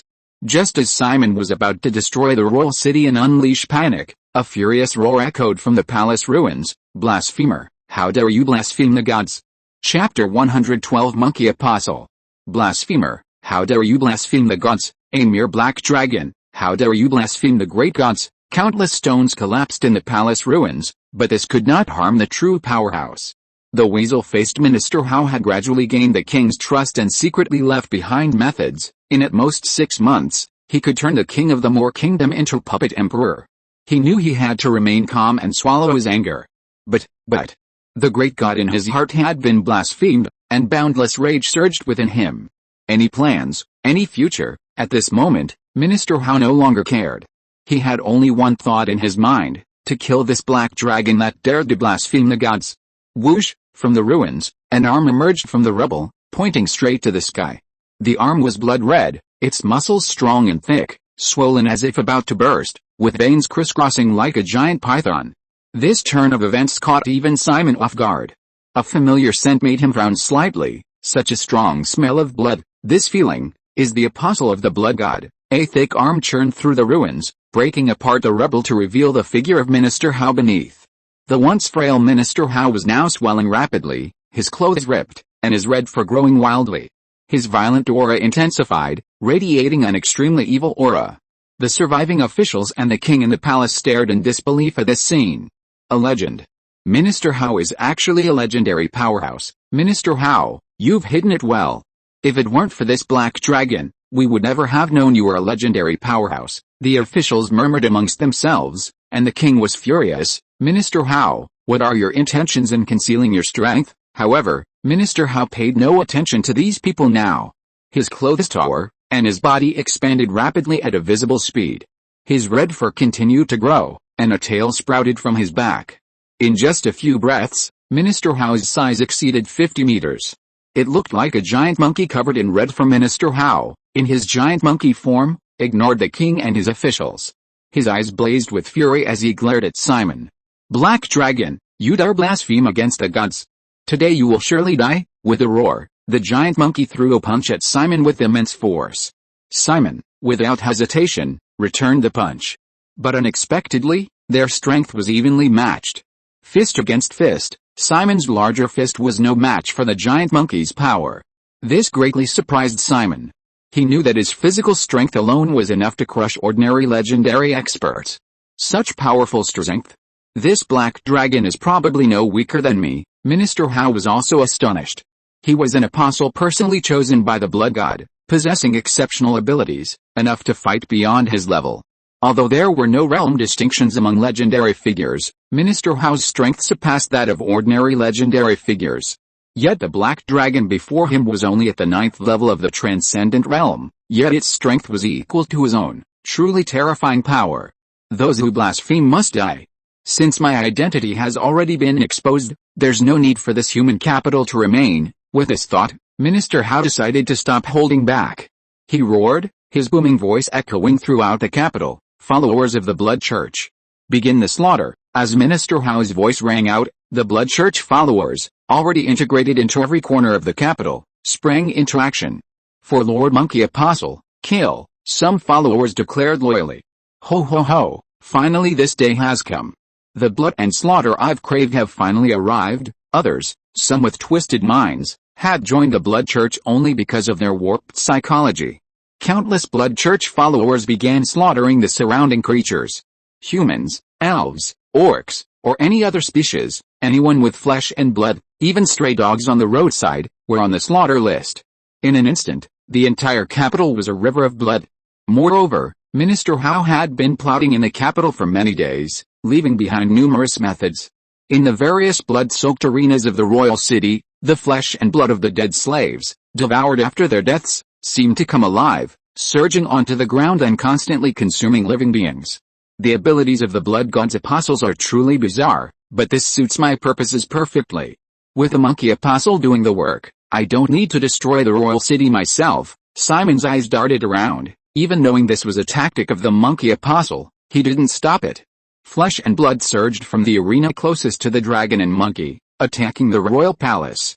Countless ministers were devoured by this writhing flesh and blood. Only the king, now a legend, could withstand some of it. Minister How, what are you doing? The king demanded. As the battle progressed, the king's fat rapidly melted away, revealing his originally handsome and dashing figure. The monkey apostle glanced back. He had already left countless methods on the king. Now that his identity was exposed, the king no longer needed them. The enormous monkey snarled, "Your Majesty, isn't this the black dragon you've been so eager to kill? Now, please lend me your strength." As it spoke, the monkey apostle's eyes glowed red. Even the legendary king found his body slipping out of his control, instantly devoured by flesh and blood. In his dying moments, the king lamented, "If the royal griffin knights were here, how could the palace have fallen so easily?" After devouring the creatures within the palace, the writhing flesh and blood climbed up the monkey apostle's ankles. The flesh and blood merged into the monkey apostle's body, causing him to grow even larger, now exceeding 60 meters, his aura slightly stronger. He's gotten stronger. Simon naturally noticed the change in the monkey apostle's aura. Is it some kind of ability to fuse flesh and blood? Simon glanced at it. Standing on his feet, at his current height, he could easily survey the entire royal city. He discovered that the entire royal city was filled with those writhing flesh and blood monsters. The once prosperous and bustling Moor city was now a living hell. Becoming stronger is good. If you're strong enough, perhaps I can break through to legendary status today. Having stagnated for over half a month, Simon was now incredibly greedy. He was like a hunter, patiently waiting for his prey to mature. Eat, devour the entire city, and then use it as nourishment for my growth. Simon licked his lips. The monkey apostle shuddered under Simon's gaze. What kind of look is that? It's just like the way I look at the king. Does this black dragon see me as prey? Humiliation welled up inside him. And the monkey apostle threw another punch at Simon. Simon didn't use any abilities, relying solely on his physical strength to retaliate. Having devoured the flesh and blood of a legendary expert, the monkey apostle already had a power advantage over Simon. Their fists collided again, and this time Simon was forced back several steps, the sturdy buildings collapsing like building blocks. Chapter 113 Yulina backstabs her yet again.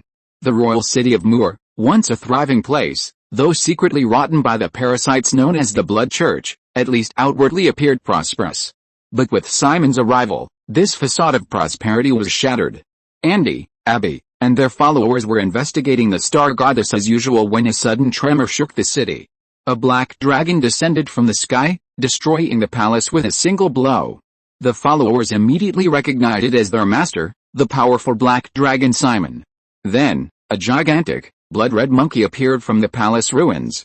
At the monkey's command, the entire city descended into hell. Countless evil cultists began a massacre, sparing even stray cats and dogs. The followers could only unite to fight back. But then, they witnessed something unbelievable. Their invincible, all-powerful black dragon was forced back by a single punch from the blood-red monkey. Its power. Simon gave me power. Andy realized something immediately. She looked down at the dragon talisman hanging on her chest and made up her mind. I'm going to return the power to Simon. She took off the dragon talisman and flew towards Simon. Yuka and Yulina exchanged a glance. The two elves had been plotting for a long time and believed that this was the best opportunity to turn the tables on Simon. At least in their view, Simon was also unable to defeat the blood-red giant monkey because he had given his power to Andy. As long as they could prevent Andy from returning the power to Simon, the blood-red giant monkey might kill Simon. The two figures blurred. As powerful beings at the 7th level of the extraordinary realm, their speed was far beyond the reaction time of the other followers. In the blink of an eye, they blocked Andy's path. Yuka's expression was somewhat complicated. Andy, I don't want to kill you, so please hand over the stone. He stretched out his palm, demanding it from Andy. After spending some time together, Yuka had developed a slight liking for this carefree, somewhat dim-witted elf. He didn't want to kill these people. His only target was Simon. What do you mean by this? Andy was taken aback, not expecting Yuka and Yulina to stop him at this moment. Yulina sneered, "Can't you see? Either hand over the stone, or die." She was never a merciful elf. Her betrayal of her own sister was proof enough. She drew 2 short swords from her waist. If Andy refused, those 2 swords would sever his head in the next second. Why, Abby, Bray, and Archie were all puzzled. The gentle elf understood what they wanted to do, but she lacked the power and hesitated, contemplating whether to betray Simon. How, the black dragon slaughtered hundreds of my elven tribe and even forced our queen to her death on the spot. Why do you say that? Yulina retorted with a cold laugh. Andy and the 3 lizardmen stared wide-eyed. But given Simon's brutal nature, he really might do such a thing. For a moment, they didn't know whether Yulina and Yuka's betrayal was right or wrong. Or perhaps, there is no right or wrong in this world, only the arrogance of the strong and the sorrow of the weak. No, I still have to return the power to Simon, otherwise I'll have no choice but to kill you. Andy bit his lower lip, holding the dragon talisman and aiming it at Yulina and Yuka. HMPH, the black dragon's power is indeed strong, even we dare not confront it head-on, but unfortunately the user is just a small 3rd-tier extraordinary elf. Yulina said contemptuously. Then, starlight appeared on her body. Star concealment, Yulina murmured softly. Under the shroud of starlight, her figure gradually disappeared. This was a 7th-tier extraordinary combat skill she learned in the Star Tower, which allowed her to become invisible, leaving no trace, and at the same time, the next attack would cause high damage. Just as Andy was fully focused on guarding against the attack, Yuka's expression suddenly changed. He looked down and saw a short knife plunged into his chest. Countless starlight flowed from the tip of the blade into his body, as if to burst him apart. This sudden turn of events caught everyone off guard. Why did you do this? Yuka asked incredulously.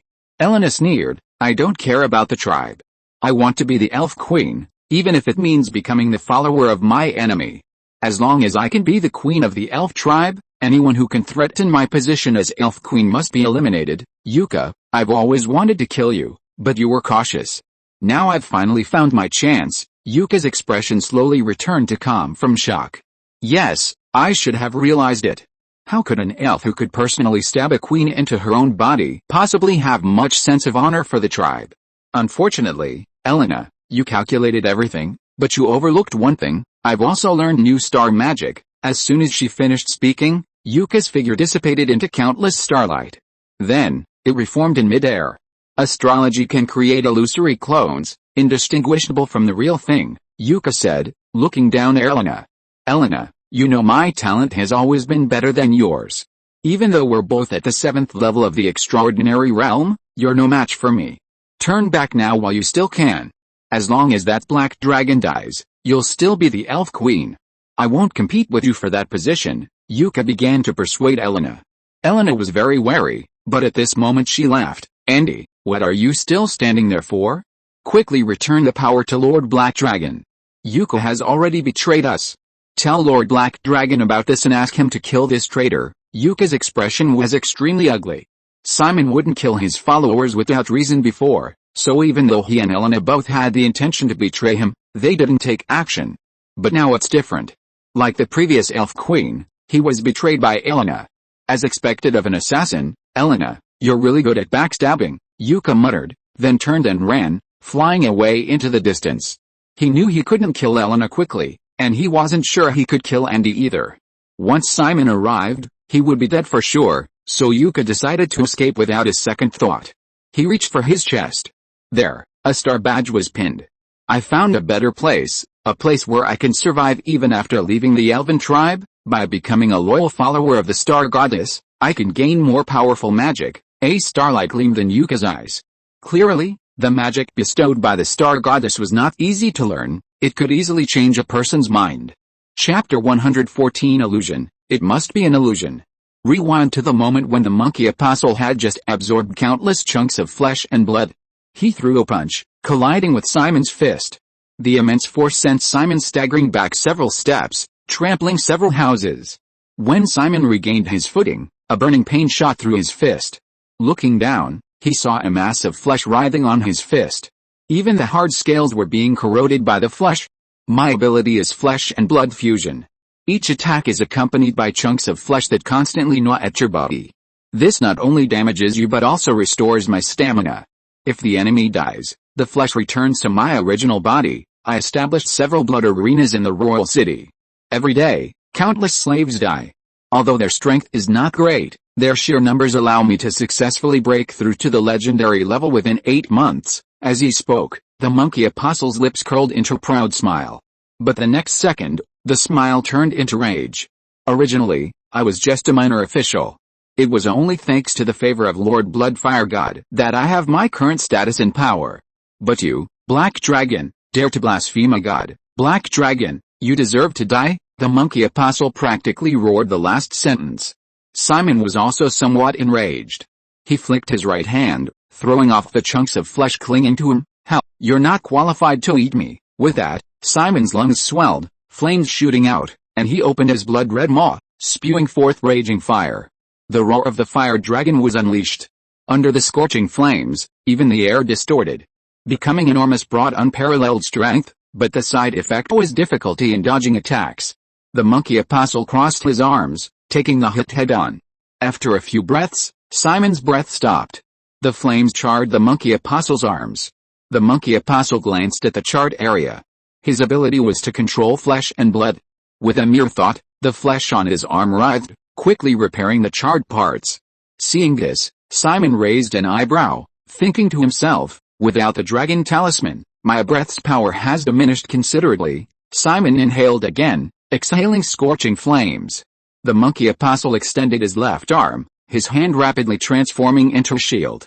Relying on this flesh shield, the monkey apostle actually advanced through Simon's flames. Then, he threw an uppercut at Simon's chin. However, Simon caught it with his hand. Your strength is no longer as great as mine, the monkey apostle sneered, his muscles bulging, his right arm expanding several sizes, his power surging as he unleashed his full power. Simon felt the increasing power in his hand but didn't take it seriously. Lightning flash, with a thought, red lightning crackled around his body. Simon's power also increased accordingly. The two were now evenly matched once more. No, Simon even had the upper hand. He held the monkey apostle down tightly, a mocking smile on his face. Is this all the power you have? The monkey apostle's expression changed drastically. He hadn't expected that after devouring a legendary powerhouse and the accumulated flesh and blood of the blood arena, he was still weaker than Simon. Impossible, absolutely impossible.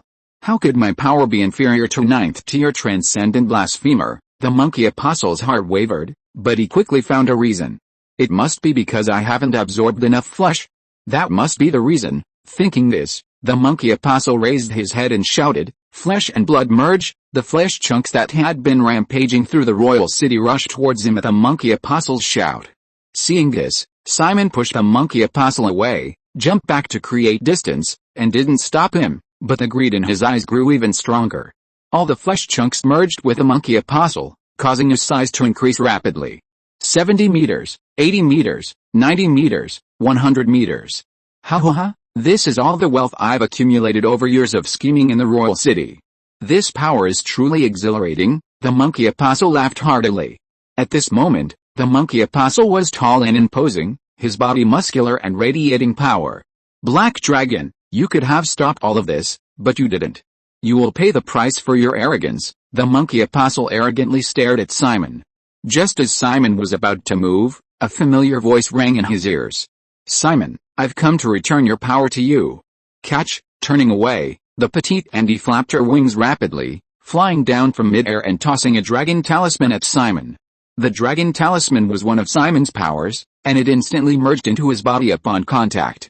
Simon breathed fire. Ah, my long-lost power, he groaned in satisfaction, casually unleashing a dragon explosion.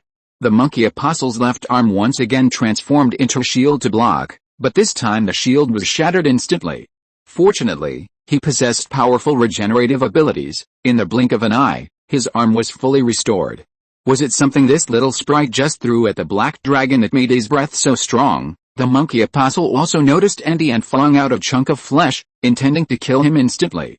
Faced with such a powerful creature, even though Andy had recently raised his strength to the 3rd level of the extraordinary realm in the blood arena, he was utterly powerless. However, Simon wasn't about to let Andy die before his eyes. Even when beating a dog, you have to consider its owner. Simon opened his mouth and spat out a small ball of flame, instantly burning the chunk of flesh flung by the monkey apostle to ashes. Andy was clearly startled by the monkey apostle's attack and dared not linger. Simon, there's one more thing. Yuka has betrayed us. With that, Andy turned and quickly left without looking back, fearing that a second later he would be killed by the monkey apostle. Simon was slightly surprised and looked in the direction of Andy and the others, indeed seeing Yulina and Yuka locked in combat. I thought it would be Yulina who betrayed me. This is truly unexpected. Simon didn't care about the betrayal of Yuka.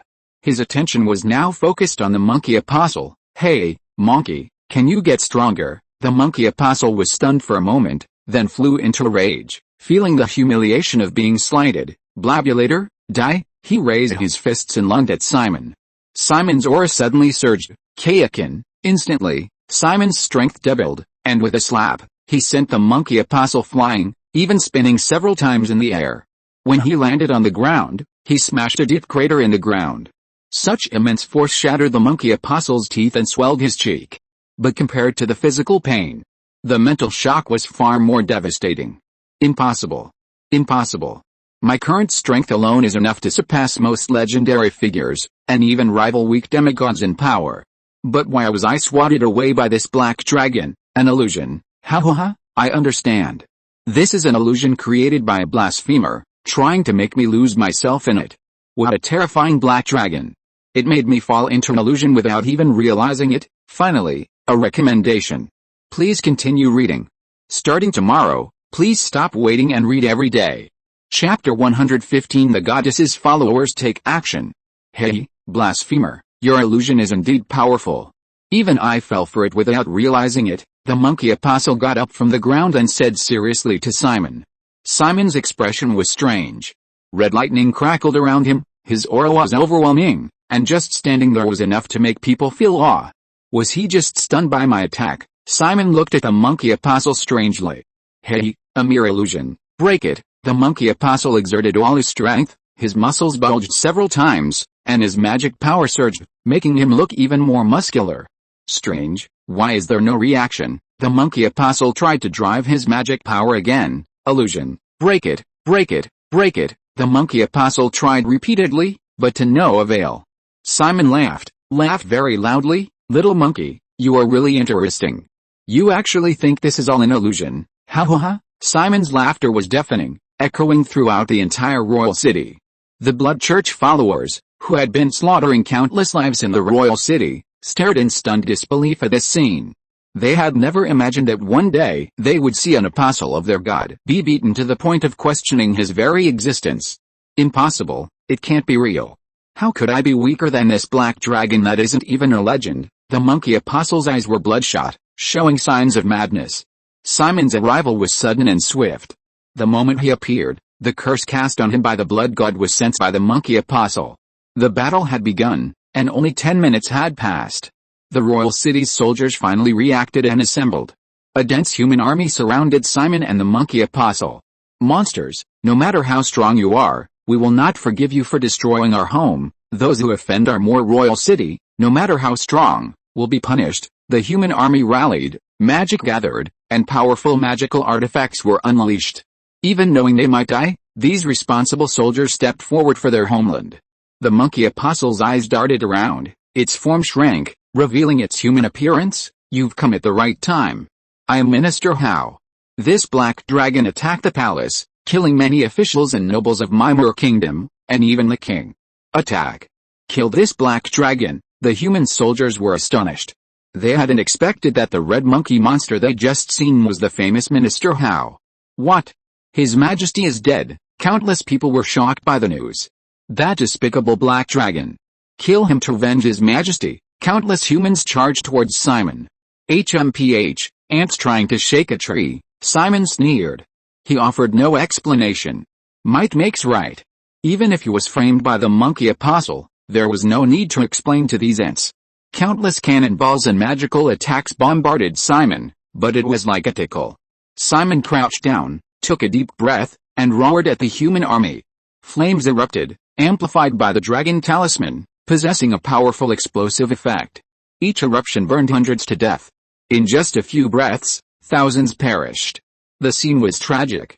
The scorching flames burned continuously within the royal city, turning it into a living hell. There were many human soldiers. It took Simon 7 or 8 minutes of his breath to burn them all to death. But the monkey apostle was nowhere to be seen. Simon began to walk through the royal city. "No, evil dragon, you evil dragon," some civilians cried out in anguish. Simon swung his tail and slapped one of them, instantly turning the civilian who had insulted him into mincemeat. "Evil dragon, give me back my child. He was only 19 years old, and you burned him alive," a soldier's parent shouted angrily. Simon didn't care. He flicked his tail, sending the shouting person flying dozens of meters away, killing him instantly. "Monkey, if you don't come out, I'll burn the entire royal city down. I'll slaughter all the followers who just inflicted carnage for you," Simon roared menacingly. Knowing he was no match for Simon, the monkey apostle simply transformed into human form and hid within the royal city. Inside the Star Tower, the gentle and refined Lady Mary and Juzing, dressed in a brown trench coat, watched with grave expressions as Simon wreaked havoc in the royal city. Whether it was that red monkey or this black dragon, their strength is beyond imagination. "We're no match for them in a one-on-one fight," Lady Mary said, her eyes burning, her hand gripping her staff tightly. The strength of the monkey apostle and Simon made Lady Mary nervous. Her palms were sweating profusely. That red monkey must be an apostle of the blood god, using evil blood magic. And that black dragon, I wonder what its origins are, yet it's so powerful. Juzing recognized the monkey apostle. He came from the eastern continent and knew a little about the blood god's apostles. The red monkey has been driven out of the city, and the black dragon has begun wreaking havoc. Although he is currently hunting down blood church followers, which is advantageous to us, if this continues, he might wipe out all of the star goddess's followers as well. For ordinary people, Ms. Mary and Juzing didn't care. But the star goddess's followers were a different story. If a large number of followers died, the goddess's wrath would be unbearable for them. It's a pity that Mage Cadio is dead. Otherwise, if we joined forces with Lord Cheyenne, we could definitely keep the black dragon and the red monkey here. Ms. Mary felt a pang of regret. The two nodded slightly and transformed into shooting stars, soaring into the sky. "Black dragon, stop your evil deeds," Ms. Mary shouted, staff in hand, her voice righteous and awe-inspiring. Simon indeed stopped, glancing at them, two more ants. Upon hearing this, the two's faces turned extremely grim. Now they were legendary powerhouses, renowned figures even in the world. How could they be insulted like this? "Arrogant," Juzing roared, waving his hands to create star beads in front of him. Lines connected the beads, forming constellations. 72 constellation locks. With a wave of his hand, the 72 constellation locks wrapped around Simon, layer upon layer. Seeing Simon offer no resistance, Juzing smiled. This was his strongest control technique. Even a legendary expert wouldn't be able to break free quickly if hit head-on by it, yet the black dragon before him was so arrogant as to neither dodge nor flinch. But the next second, Juzing's expression froze. Simon exerted all his strength, electricity crackling around him, and actually snapped the 72 constellation locks in two. "Star magic, what's your relationship with the star goddess?" Simon narrowed his eyes, becoming cautious. He wasn't arrogant enough to challenge the star goddess. He came to the royal city only to destroy it and complete the system mission. Of course, he also had another goal, to find the hiding monkey apostle and devour him. If you are listening to this novel on a channel other than Fanfic World, it means it was downloaded and re-uploaded without effort. We warmly invite you to visit our channel, Fanfic World. There you will find the original version of this story and many other novels of various genres. We look forward to seeing you dive into a world of incredible novels. Chapter 116 The Cat and Mouse Game Should End. "What is your relationship with the star goddess?" Simon asked cautiously. He was somewhat afraid that this would lure the star goddess out, so it seemed that the most urgent task was to complete the system mission as soon as possible. It would be best if he could capture the monkey apostle, but if not, he would have to give up. The two answered seriously, "We are the most devout believers of the star goddess." Simon's lips twitched. "So you are indeed related to the star goddess. I don't want to provoke you, but you'd better not provoke me either," Simon warned. He hadn't forgotten that the star goddess had previously planned to control him through star tears. However, Simon's strength was still too weak. He would at least need to become a legend before he would be qualified to challenge the star goddess. Thinking of this, Simon ignored the two and continued to wreak havoc throughout the royal city. He was enormous, and the houses in the royal city were generally not very tall, like sandcastles in front of Simon, easily destroyed. With each step forward, his forelegs would flatten the houses, and with each flick of his tail, the houses would collapse. "Hey, red-haired guy, you're the monkey's follower, aren't you?" Simon suddenly spotted an interesting target. The red-haired man turned pale when he was targeted. To save his life, he tried to argue. No. Simon grinned, revealing 2 rows of sharp teeth. "Nonsense, I saw you just now constantly creating carnage." With that, Simon spat out a fireball. The red-haired man immediately unleashed his full power. His transcendent 8th rank realm was revealed. It should be noted that even the Grand General of the Moor Kingdom was only at the transcendent 8th rank. Therefore, the red-haired man before him must be extremely important to the monkey apostle. The red-haired man bit his tiger's mouth, letting out a large amount of blood, and tried his best to fling it away. The next moment, the red-haired man was engulfed by the fireball, instantly turning into nothingness. Fortunately, he had prepared a life-saving measure beforehand. Among the blood he had just flung out, a few lucky drops were not evaporated by the high temperature of the flames. The surviving blood rapidly wriggled, actually reforming into a red-haired man in the shape of a child. His aura was weak, clearly. If it weren't for his good fortune, even his proud life-saving measure would have been unusable under Simon's terrifying attack. How can it be so powerful? The red-haired man, now transformed into a child, was utterly ashen-faced, his eyes filled with terror. The Blood Church's blood magic and blood combat techniques were incredibly evil, condemned by the world, yet their methods were numerous and bizarre. As the head of the Blood Church in the Moor City, the red-haired man possessed exceptional strength, capable of fighting beyond his level. Even a 9th-tier transcendent expert might not be his match. But how could this 9th-tier transcendent black dragon have nearly rendered him unable to even use his life-saving measures with a single breath? If the red-haired man knew Simon's terrifying strength when Simon had made the monkey apostle question his existence, then now, when Simon attacked him, the indescribable power filled him with dread. This fear could no longer be suppressed. He turned to the figure in the shadows, constantly concealing his aura and lowering his body, and cried out, "Apostle, save me." The monkey apostle in human form had a face so grim it seemed to drip water.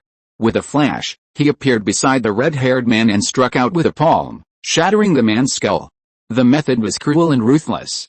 Flesh and blood merged, the monkey apostle's hand transformed into a mass of flesh and blood, swallowing the red-haired man whole, restoring his strength. Simon smiled upon seeing this. "Little monkey, the cat-and-mouse game is over." With that, Simon swung his claws at the monkey apostle, soul-scattering iron claw. The claws swept across everything. Despite Simon's enormous size, his speed was considerable. With a single swipe, a house was shattered. "Damn it, I can't dodge this." The monkey apostle quickly changed form, his flesh surging, increasing his size and strengthening his defense.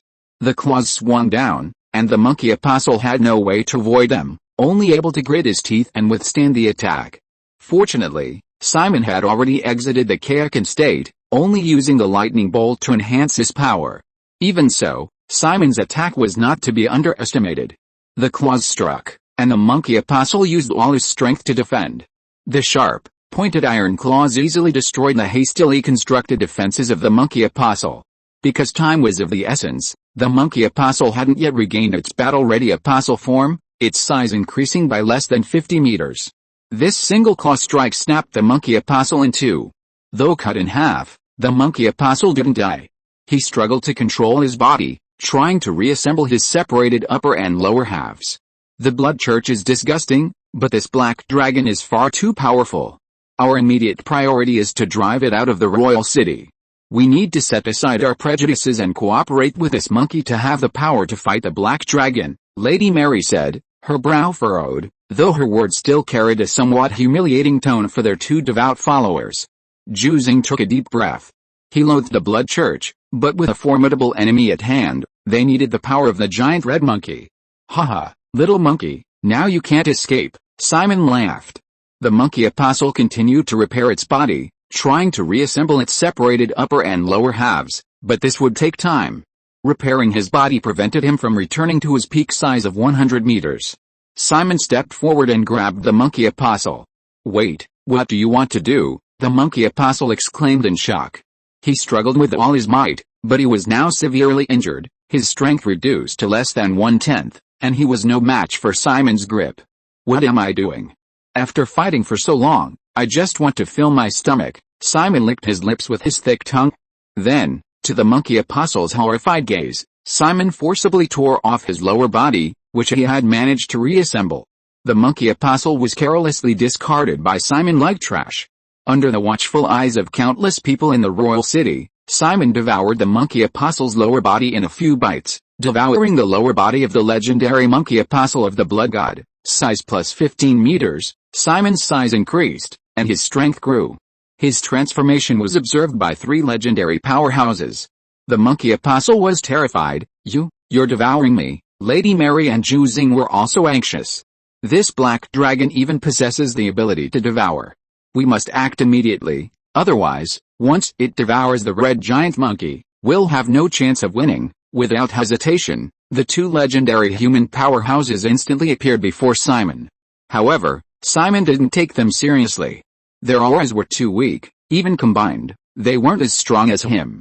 Simon simply stared intently at the monkey apostle, blood trickling from the corner of his mouth, making him look ferocious and terrifying. "Little monkey, quickly use your abilities to heal your injuries." Please continue reading. Chapter 117 Blood God Descends. Simon could have easily crushed the monkey apostle's head, but he didn't. The reason? He was drawn to the monkey apostle's powerful regenerative abilities. If he could imprison the monkey apostle, wouldn't it mean a continuous supply of legendary level flesh and blood to enjoy? "Black dragon, you've gone too far," the monkey apostle roared angrily. His rage burned ever brighter, but he could only begin to repair his body. His flesh writhed, rapidly regenerating his devoured lower body. Simon, seeing this, smiled broadly. But he noticed that after repairing his lower body, the monkey apostle's aura had weakened considerably. It seemed the monkey apostle's regenerative abilities weren't without cost. Regenerating his lower body in one go had weakened the monkey apostle's strength. "Ah!" the monkey apostle roared, his body rapidly growing larger. Simon didn't move, simply waiting quietly for the monkey apostle to grow larger. Seeing Simon's inaction, Lady Mary and Zhu Xing naturally didn't dare to act rashly either. The monkey apostle's growth rate gradually slowed, failing to return to its peak size of 100 meters. After exceeding 70 meters, its growth rate gradually stopped until it ceased to grow at all. This made Simon frown. "Is this all there is?" Simon said, lunging forward. The monkey apostle's expression changed drastically, and it immediately unleashed its full power. Knowing Simon's strength, it decided to use a ranged attack this time. Bloodbone impact, the monkey apostle raised its arms, its 10 fingers aimed at Simon, and sharp bones shot out from its fingertips in a fierce barrage, like a machine gun. Rat-a-tat-tat-tat. Countless bones shot out. Simon, however, simply maintained a lightning-fast stance, neither dodging nor evading, letting the bones hide him. Bang bang bang.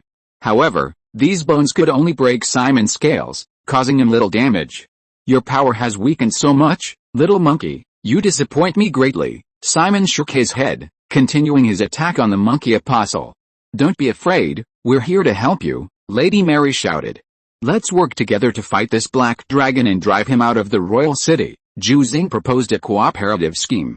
The monkey apostle readily agreed. "Alright, then you guys quickly stop him, I'm about to unleash my ultimate move." As soon as he finished speaking, the monkey apostle's aura began to grow stronger, as if he were gathering magic power within him. Star Shield, Lady Mary stepped between the two, waving her staff. Instantly, 3 starlights appeared before them. The starlight intertwined, forming an inverted triangular shield. The triangular star shield emitted a pale blue glow, appearing as thin as a cicada's wing, seemingly without any defensive capabilities. But how could a defensive move unleashed by a legendary powerhouse be so simple? "This black dragon is not simple, Mary, I'll help you," Zhu Xing said, casting a spell as well. Brilliant stars, countless stars appeared, twinkling around, highlighting the star shield. This was a support spell, which KDO had used before, and now Zhu Xing used it again to strengthen the star shield's defensive power. However, even with Kedia and the Star Lion joining forces, they couldn't defeat Simon, let alone the slightly weaker Gosei and Ms. Mary. Simon pounced, his sharp nails piercing directly into the star shield. "I told you, you two, don't get in my way," Simon roared. His arm muscles bulging, chaotic and crimson light surged from his body. Simon's muscles expanded, and his power instantly doubled. Under this overwhelming force, the star shield was torn in two. Ms. Mary and Gose, seeing this, instantly questioned their existence. Fortunately, they had anticipated Simon's strength, so they weren't too shocked. "Monkey, is your ultimate move ready?" Ms. Mary turned and asked. "Ready. Watch my blood roar barrier." The monkey apostle opened his mouth and spewed a thick blood mist into the sky. The blood mist spread rapidly, enveloping the surroundings. Simon snorted coldly upon seeing this. "I know what you want to do. You just want to summon that guy called Blood Roar God, right?" Simon had experience fighting the snake apostle before. This blood cry barrier not only enhances the strength of the apostles, but more importantly, it serves as a medium to communicate with the blood cry god, allowing the powerful will of the god to descend upon them. Simon didn't stop moving. "You two troublemakers, get out of my way." With a slap, Lady Mary and Guzing dared not take the hit head-on and could only dodge. Simon had no intention of pursuing, and used the soul-scattering iron claw to kill the monkey apostle directly. The monkey apostle was not as useful as Simon had imagined. Every time he recovered from his injuries, his strength would decrease, and the size increase Simon gained from eating him was the same as eating him directly. Therefore, Simon decided to kill the monkey apostle and eat him directly. Just then, a sudden change occurred. "Lord Blood Cry God, save me," the monkey apostle screamed. The blood cry barrier that had just been set up immediately condensed countless blood mists, turning into a beam of bloodlight that blasted towards the monkey apostle. The enormous impact even forced Simon to retreat backward. Lady Mary and Guzing's cheeks twitched. So the monkey apostle's so-called ultimate move was just calling for his parents. The two women stared intently at the monkey apostle. The arrival of another divine will placed immense pressure on them, as followers of the star goddess. "Guzing, you come from the eastern continent, you should know about the blood cry god, right? What kind of god is he?" Lady Mary turned and asked. Guzing's expression was grave. "The blood cry god, an evil, terrifying, and undeniably powerful god. Ordinary gods are no match for him." There was something else Guzing didn't say. He believed that even the star goddess he worshipped might not be a match for the blood cry god. The bloodlight dissipated. The aura emanating from the monkey apostle changed. Unparalleled evil spread out. The surviving blood church followers in the royal city kowtowed in worship. "Welcome, blood cry god. Welcome, blood cry god. Welcome, blood cry god." The monkey apostle suddenly opened its eyes, its pair of scarlet pupils sending chills down one's spine. "Monkey apostle, you possess a legendary realm, yet even you had to beg me for help. What kind of enemy did you encounter? Did the star goddess personally attack you?" The monkey apostle muttered to himself, though in reality, it was Blood Cry God controlling this body to question the monkey apostle. "Lord Blood Cry God, be careful," the monkey apostle warned in his mind. Blood Cry God snapped back to reality, and before him appeared a fist almost the size of his head.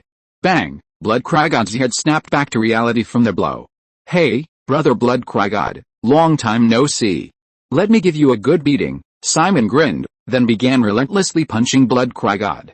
Bang bang bang bang bang bang. The dragon stood on two legs, bent over, and continued to swing its fists.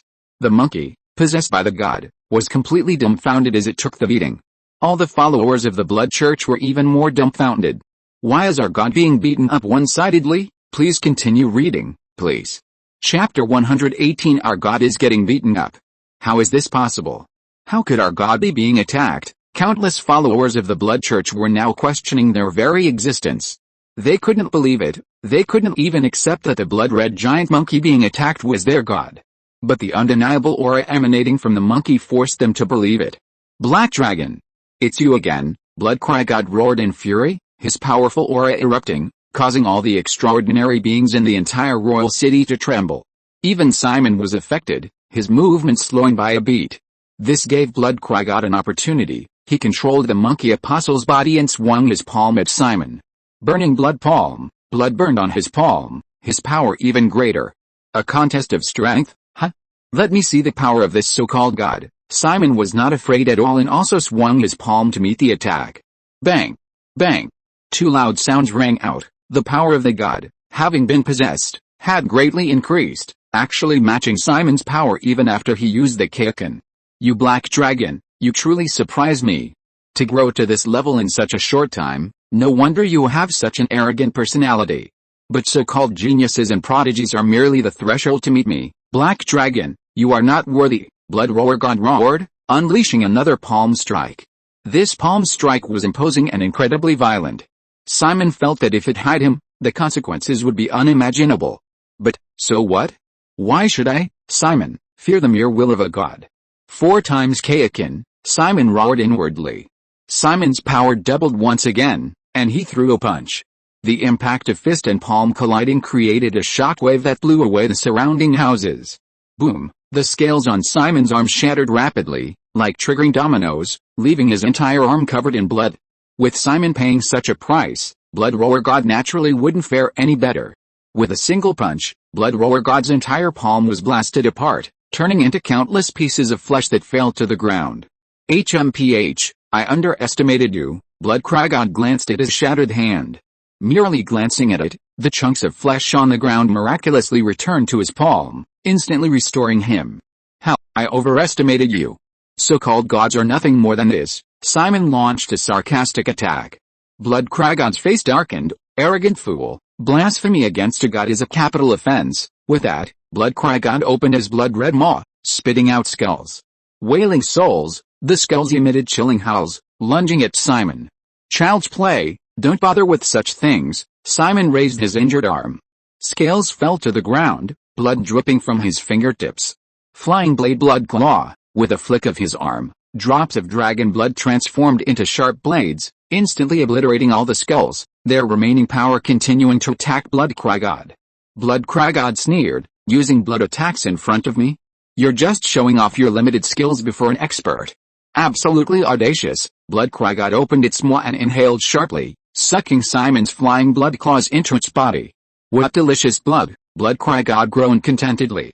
Unlike its previous appearance, the serpent apostle was nearly exhausted and, unaware of Simon's abilities, caught Blood Cry God off guard.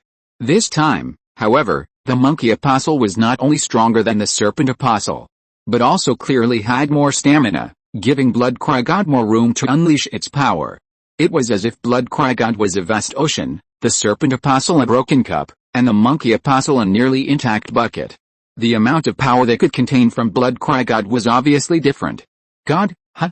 Let me devour you one more time. Simon grinned, his right hand flashing out sharp claws that lunged at Blood Fire God, soul-scattering iron claws. The claws struck, but Blood Fire God made no attempt to dodge. Burning blood palm, blood blazed as the claws clashed with the palm. The sharp nails were like razor-sharp blades, slicing Blood Fire God's hand and arm into pieces. Clearly, in terms of strength, Blood Fire God was no match for Simon, who was wielding the fourfold cunning. Fortunately, Blood Fire God possessed remarkable regenerative abilities. The shattered arm and hand reformed, healing instantly. Suddenly, Blood Fire God realized something was amiss. Why is the mana costing me so much to heal? Simon smirked, his dragon aura spreading out, unleashing his full oppressive power. Blood Fire God, you're only realizing this now? Any enemy who fights me will experience a rapid drain of both stamina and mana. His abilities were now exposed, so Simon no longer concealed them. Or rather, it couldn't be concealed. Even if Simon didn't speak, the enemy would notice. The shock on Blood Fire God's face was indescribable. As a god, he naturally knew the power of this ability. This meant that no enemy of equal strength could fight Simon. Dragons were known for their thick hides. To fight them, one needed magic and strength far exceeding that of others at the same level. No wonder he, merely a 9th-tier transcendent, could fight a legendary. Even possessing him didn't give him an advantage. Now, the monkey apostle's body had very little magic left. Repeatedly healing injuries already consumed a lot of magic, let alone with double the consumption under pressure. Blood Fire God suddenly realized that this body had been completely exhausted during the battle with Simon, with little magic left to sustain the fight. And relying solely on physical strength was clearly no match for Simon. If Blood Fire God were fighting personally, he would immediately notice this anomaly, but unfortunately, he was fighting remotely using the monkey apostle's body, so he naturally couldn't notice these details. Black Dragon, I'll give you one more chance. If you're willing to become my apostle, I'll overlook your blasphemy and promise you the second in command of the Blood Church, second only to God. You possess powerful devouring abilities.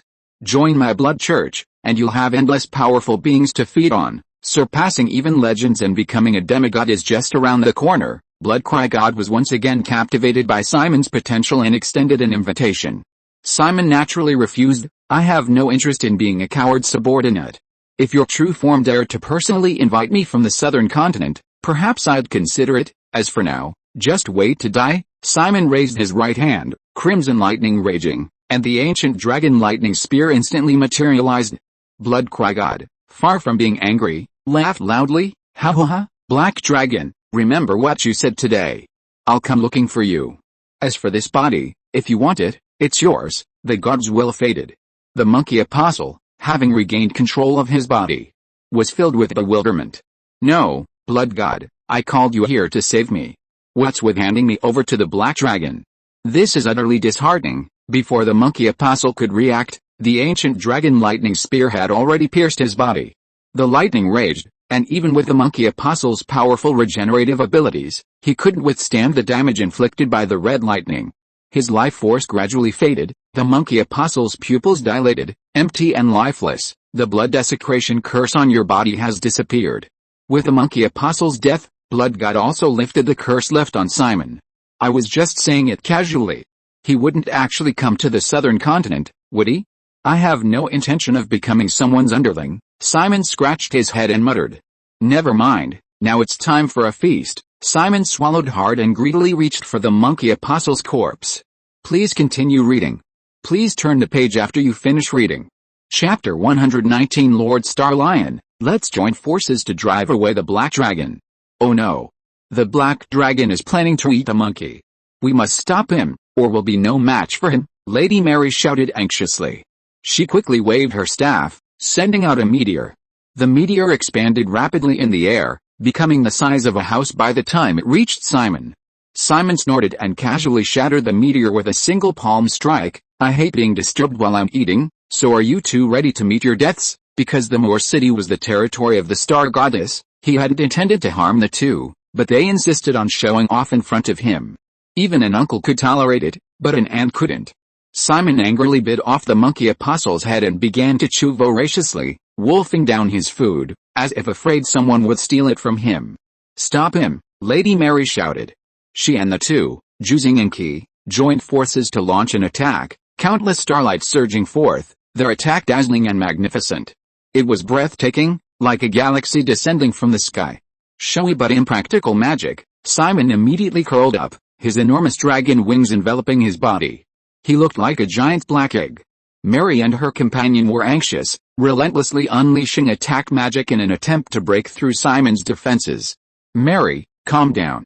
Our magic is rapidly depleting. Continuing this barrage will only exhaust our magic. Juzing urged Mary to remain calm. I know, but if we don't defeat the Black Dragon now, and he eats the monkey, not only will we die, but the entire royal city will be destroyed. How many people will die? Mary felt a chill run down her spine at the thought of that hellish scene. After all, this was where she had lived for many years. If she could, Mary wanted to protect it. If it weren't for the fact that the monkey apostle was an apostle of the Blood Church, she would have acted immediately the moment the Black Dragon attacked the royal city. I understand, Juzing nodded, also recklessly unleashing attack magic.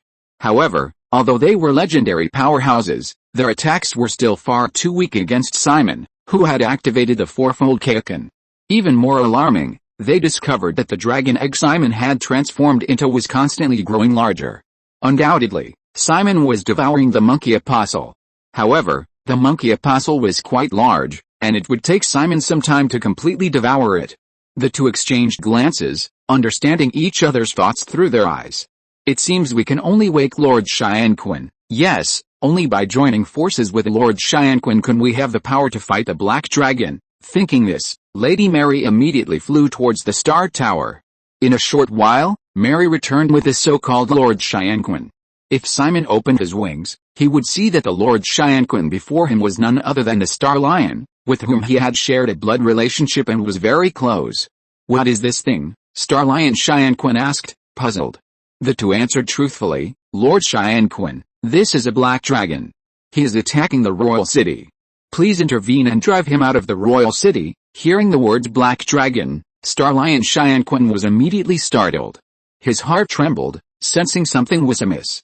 There seemed to be black dragons this big in the southern continent. There shouldn't be a second one, right? Star Lion's legs trembled uncontrollably at the thought of the previous scene.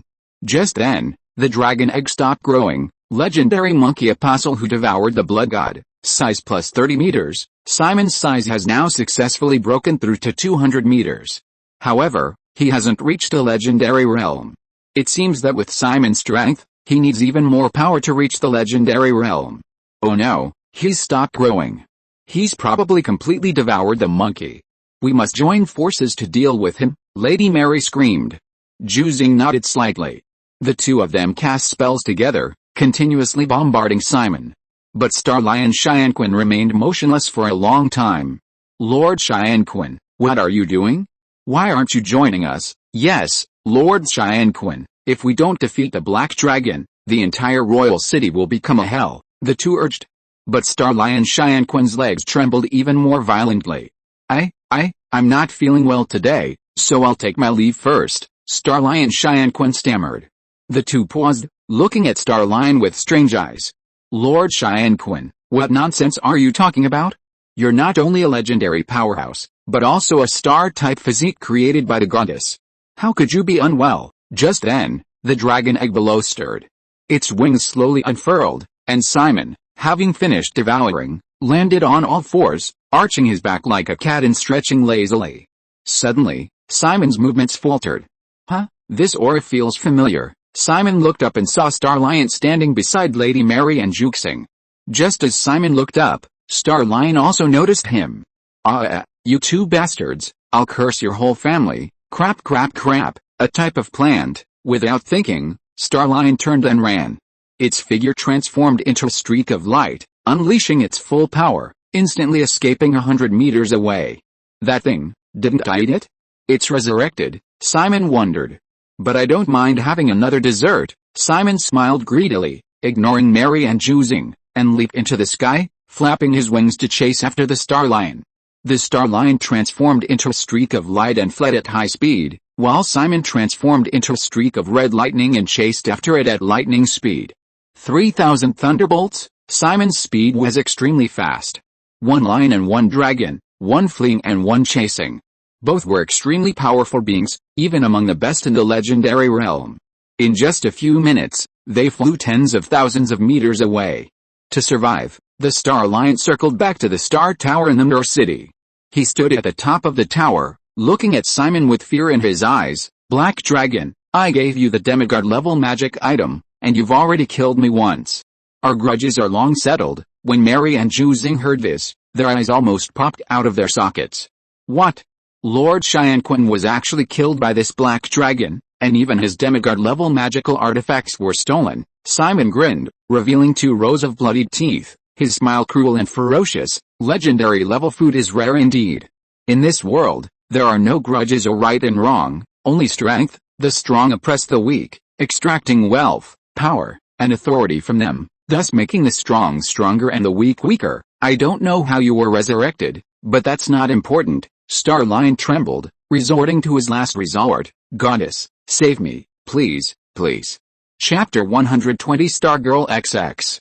As a legendary powerhouse, not being able to call upon one's parents is clearly unacceptable. Faced with a life-threatening crisis, Star Lion knew he was no match for Simon, so he immediately activated his trump card, calling upon his parents. Goddess, save me. With Star Lion's cry, the sky darkened and changed color. Countless stars appeared, densely covering the sky. The starlight moved, and in the blink of an eye, it formed a phantom figure. The instant the figure formed, an oppressive aura swept over, and all the star goddess's followers in the royal city couldn't help but worship fervently. At this moment, the star goddess herself had arrived. Countless followers knelt down, even the legendary Lady Mary and Juzing were no exception. But the only difference was that in the royal city, a black dragon still stood tall and proud. Black Dragon, why do you not kneel before a god? The star goddess, sitting in her high position, looked at him as if he were an ant, without any ripples. As soon as she finished speaking, endless oppressive aura descended. Simon suddenly felt incredibly heavy, his body plummeting from mid-air to the ground. His immense size created a deep crater in the city, sending dust billowing up. But when the dust settled, Simon stood tall and proud. A flicker of emotion crossed the star goddess's usually impassive face. A mere transcendent being. "Why do you not kneel before a god?" the star goddess questioned again. Simon's oppressive aura doubled. The overwhelming pressure from the god made Simon almost unable to breathe. Forced to kneel this time, and remembering the previous attempt to control him, boundless rage surged within him.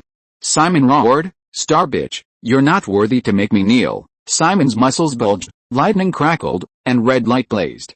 Activating both the lightning bolt and the Kaioken simultaneously, Simon's power increased further, and the oppressive aura could no longer force him to kneel. Simon's voice boomed. His insults against the star goddess echoed throughout the entire city. At this moment, all the survivors in the city knew that the great star goddess had been insulted by a black dragon. This stain will likely haunt the star goddess forever. Even with her composed demeanor, anger surfaced on her face. "Insulting a god, black dragon, you're far too arrogant. It seems someone needs to teach you a lesson, and I'll reluctantly do it," the star goddess said, reaching out to grab Simon. Her hand expanded with a wind, becoming the size of the entire royal city. Even Simon, now over 200 meters tall, appeared as small as a kitten or puppy before the starry hand. Knowing he couldn't resist, Simon met the challenge head-on. 6 times Kaioken, Simon's muscles exploded, his aura overwhelming, and his body soared into the sky. Not enough. 7 times, 8 times, 10 times Kaioken, Simon gritted his teeth and unleashed the 10 times Kaioken. At this moment, Simon's aura reached unprecedented power. The surge of power caused Simon excruciating pain, as if his bones were breaking, his muscles were tearing, and blood flowed continuously from his scales. What terrifying explosive power! The star goddess and countless others were astonished by Simon's enhancement.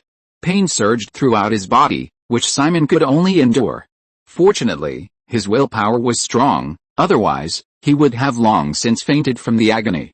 The tenfold Kaioken had exceeded the limits of Simon's current physical capacity, pushing him to his absolute limit to unleash its power. One strike, only one strike. Any more, and my body will collapse first, Simon realized. He raised his right hand high. In the tenfold Kaioken state, Simon unleashed the strongest attack of his life. Ancient Dragon Lightning Spear, ZZZZT, lightning spread, rapidly condensing in his palm. It should be noted that the length of the Ancient Dragon Lightning Spear was related to Simon's size. A 200-meter-tall Simon would wield a 200-meter-long Ancient Dragon Lightning Spear, but under the tenfold Kaioken, its length reached a full 2,000 meters. A Crimson Lightning Spear, seemingly capable of piercing the heavens and earth, was tightly gripped in Simon's hand. A terrifying power emanated from the Ancient Dragon Lightning Spear. Even Simon, the user, was struggling to withstand the power. The Ancient Dragon Thunder Spear, which he could normally wield with one hand, now required him to grip the handle with both. "Roar!" Simon roared, hurling the Ancient Dragon Thunder Spear. Red lightning illuminated the entire sky. The sky above the royal city was filled with violent red lightning. This attack was not only Simon's full power, but also an attack imbued with all his hopes. But a scene that filled Simon with despair appeared.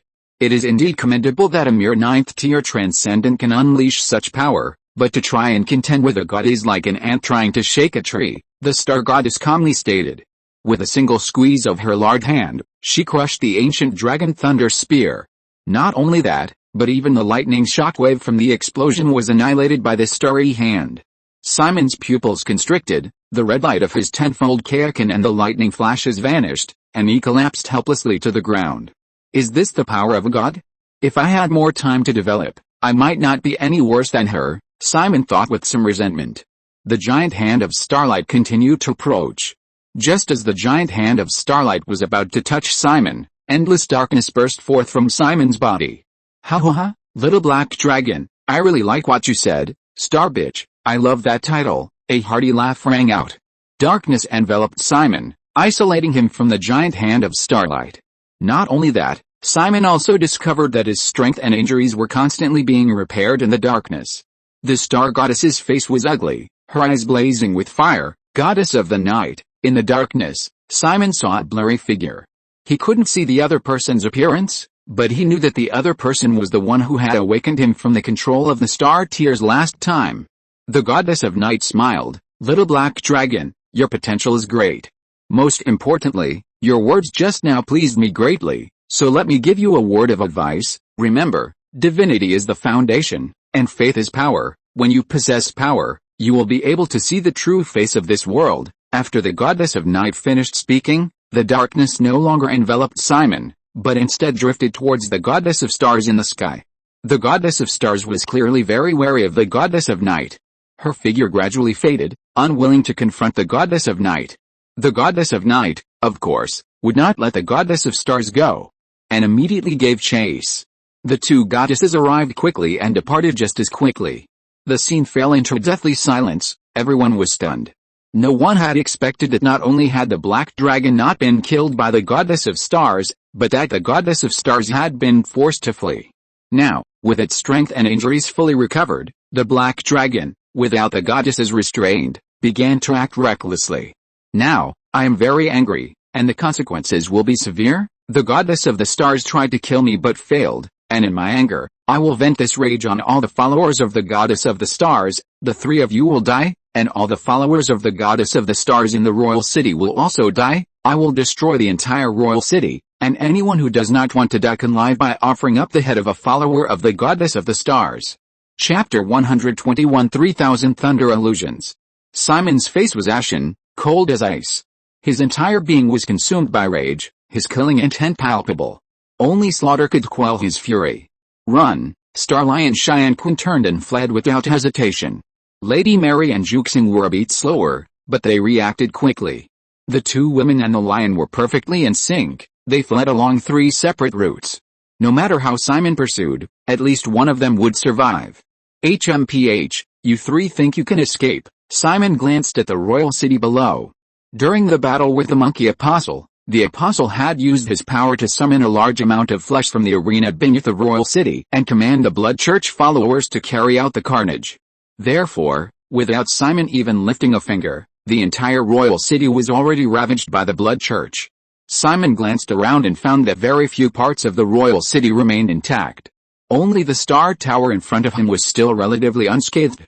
Simon stepped forward and directly pushed the star tower down. No building in the Moorish royal city remained intact. The surrounding area was a scene of utter devastation. Scorching dragon flames roared, smoke billowed, wails echoed, and corpses littered the ground, a scene of utter carnage. Congratulations on successfully destroying the royal city, demonstrating your might, gaining plus 20 meters in size and the skill 3000 Thunder Illusion Body. Skill description: the treasure of the Wind and Thunder Pavilion. It is said to be a fighting technique passed down from ancient times. Mastering this technique allows one to condense a Thunder Illusion Body, whose strength is similar to the original body. As long as the original body is alive, the illusion body will not perish. This technique is powerful. The user must master the 3000 Thunder Realm, Source, battle through the heavens. The moment Simon toppled the Star Tower, the system notified him of the mission completion. Rewards were distributed. Energy surged within Simon's body, increasing his size, and the method for using the 3000 Thunder Illusion Body appeared in his mind. The 3000 Thunder Realm, I've already reached it. With a thought, Simon's body shone with lightning, and two identical clones of him, with similar strength, immediately condensed and intertwined beside him. He nodded to the 3000 Thunder clones. Simon pounced, taking the lead in pursuit of the Star Lion, while his two clones chased after Lady Mary and Juxing from the left and right respectively. What? He can create clones? The two and the Star Lion were shocked. Simon's main body was crackling with lightning, his speed increasing dramatically with lightning speed. At the same time, he unleashed the 3000 Thunder movements, which, at the 3000 Thunder Realm, was extremely fast, allowing him to transform into a red lightning bolt and pursue at lightning speed. The Star Lion's speed was clearly no longer as fast as Simon's. Even when he used his full strength, he still couldn't outrun his opponent. In no time, Simon caught up with him. After you died, the Star Goddess not only resurrected you, but she even personally saved you when you called out. Even the apostles of the Blood Cry God didn't receive this kind of treatment. It seems you are very important to the Star Goddess. No matter how many times you are resurrected in the future, I will kill you every time I see you. You can pray that I don't run into you. Simon grinned ferociously, then grabbed the star lion and swallowed him whole, devouring the legendary star lion, size plus 11 meters. Last time, devouring the star lion increased his size by 17 meters, but this time it's only 11. Simon's growth is too fast. It's believed that before long, even gods will be able to defeat him. Then, it will be the star goddess's death day. Name, Simon. Level 9. Size 236.0281 meters. Skills, Feast, Roar of the Fire Dragon, Ancient Dragon Thunder Spear, Pressure, Kayakin, Lightning Strike, Soul Scattering Iron Claw, 3000 Thunder Movement, 3000 Thunder Illusion. Item, Dragon Talisman. My size has already exceeded 236 meters, but I'm still not legendary. It seems that to break through to legendary status, I need more power. Perhaps I can reach legendary status when I reach 300 meters, Simon murmured. Meanwhile, the 3000 Thunder clones quickly caught up with Nazmeri and Juzing. Although the two had fled separately, they still launched a very coordinated counterattack after being caught. Black Dragon, you are indeed powerful. But if you think you can defeat me with just your clones, you are seriously underestimating legendary powerhouses, the two spoke in unison. A minute later, the clones returned to the sky above the royal city, carrying two corpses in their hands, and merged with their main bodies. Simon sneered, retracting his clones and letting the two dead fall to the ground. Mere low-level legends dare to challenge me?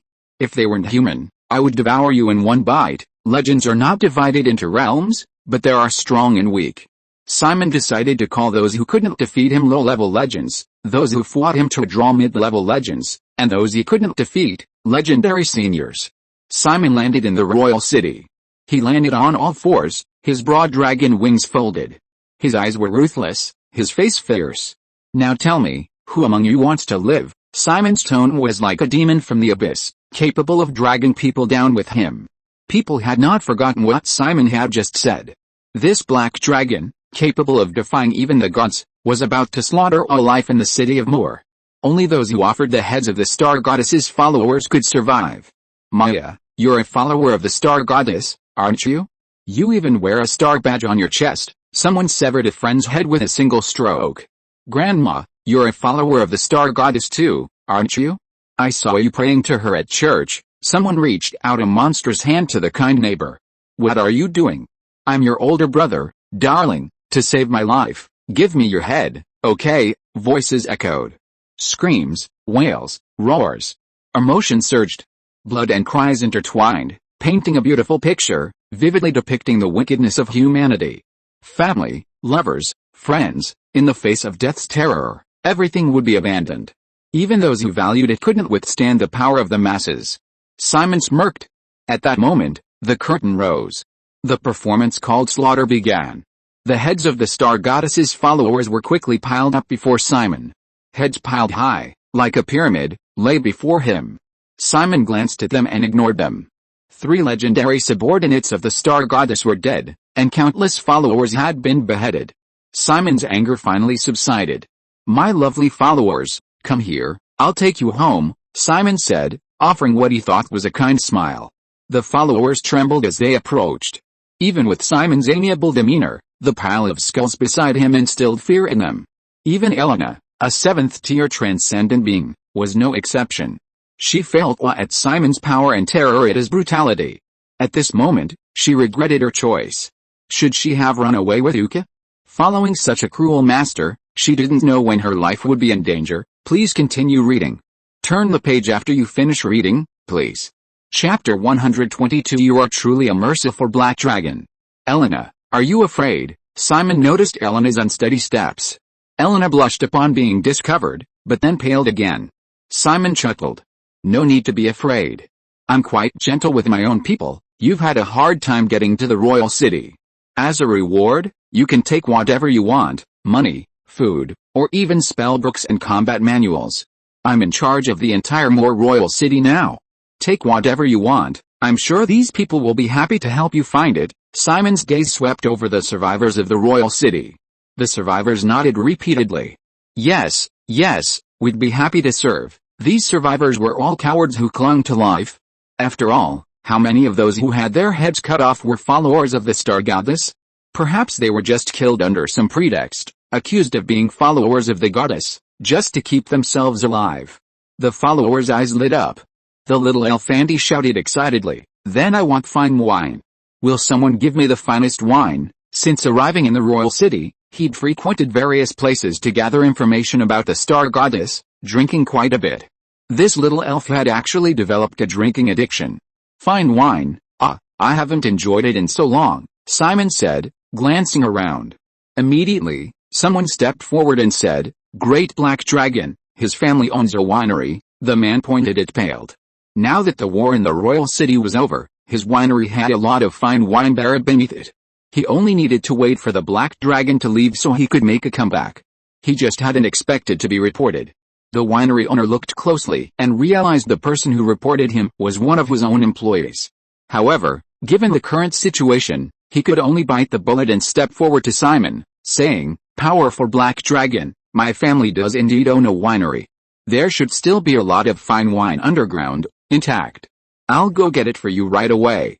By the way, these guys also own wineries and have collected quite a few good things." The winery owner pointed to several people. As the saying goes, those in the same trade are often enemies. How could he let himself suffer alone? He immediately reported several of his usual rivals. Simon nodded slightly. "All right, then go and bring all your wine over. You can supervise each other. Anyone who dares to hoard will face the consequences." Simon's words echoed throughout the entire royal city, piercing hearts and striking souls. The winery owners, no longer daring to hoard, could only nod and bow repeatedly, and began to move the wine. Soon, vat after vat of wine was brought up.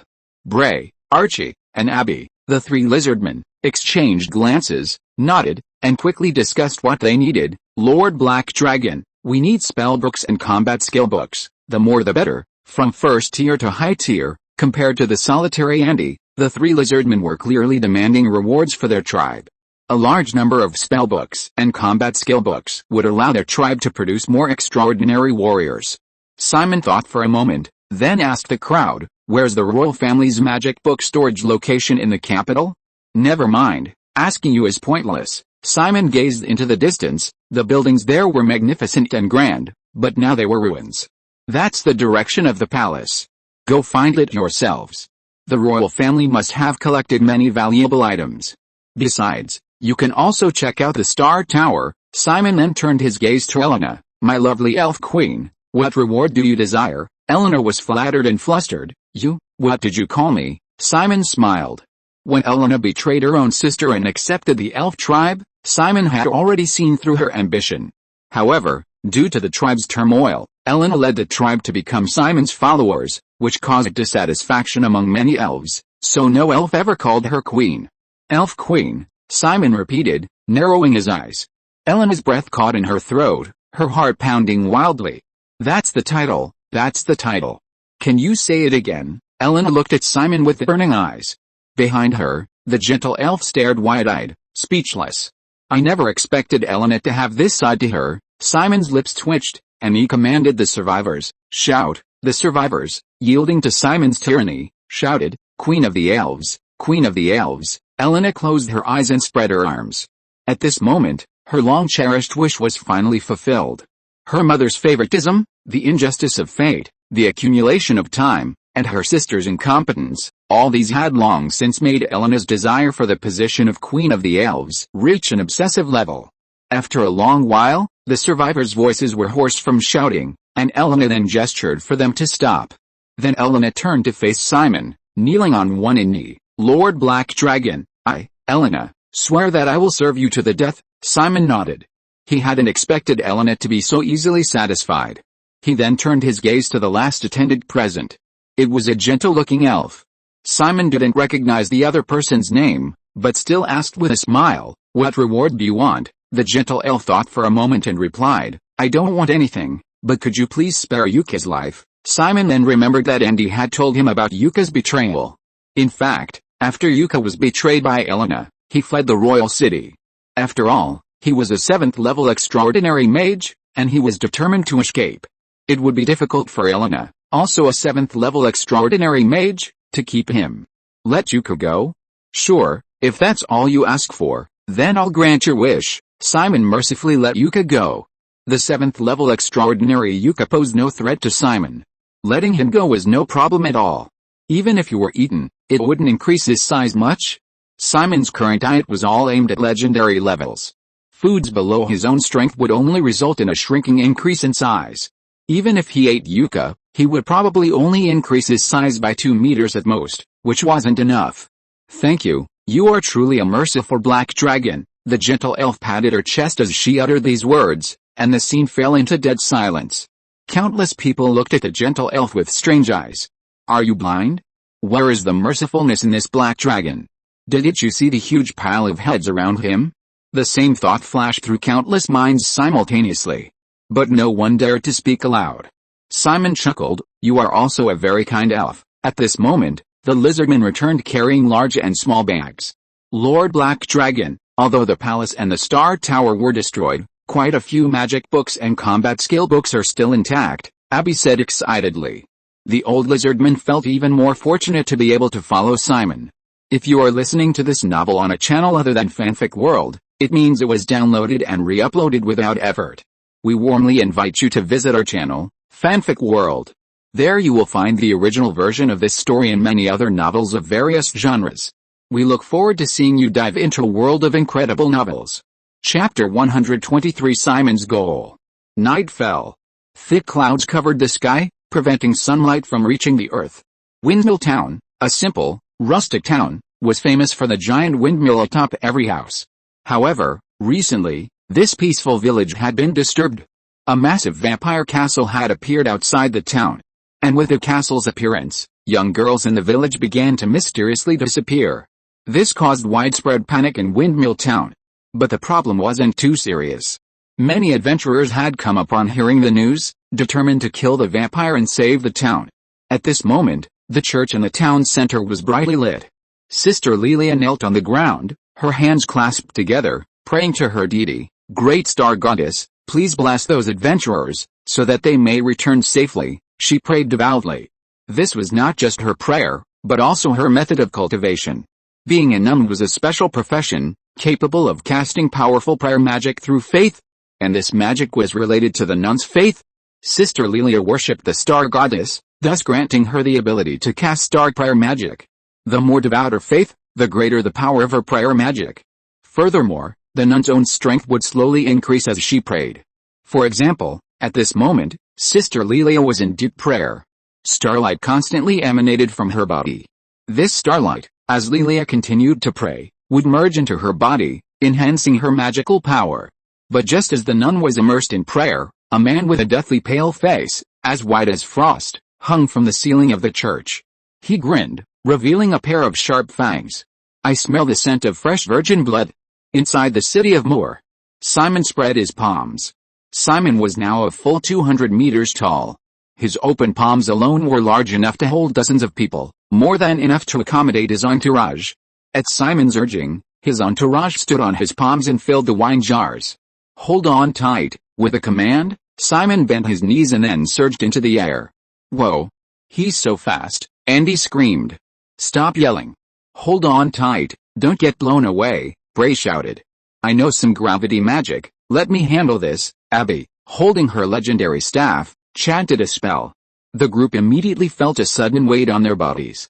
This didn't affect Simon's flight speed at all. In fact, the followers didn't have to worry about being thrown off by his speed.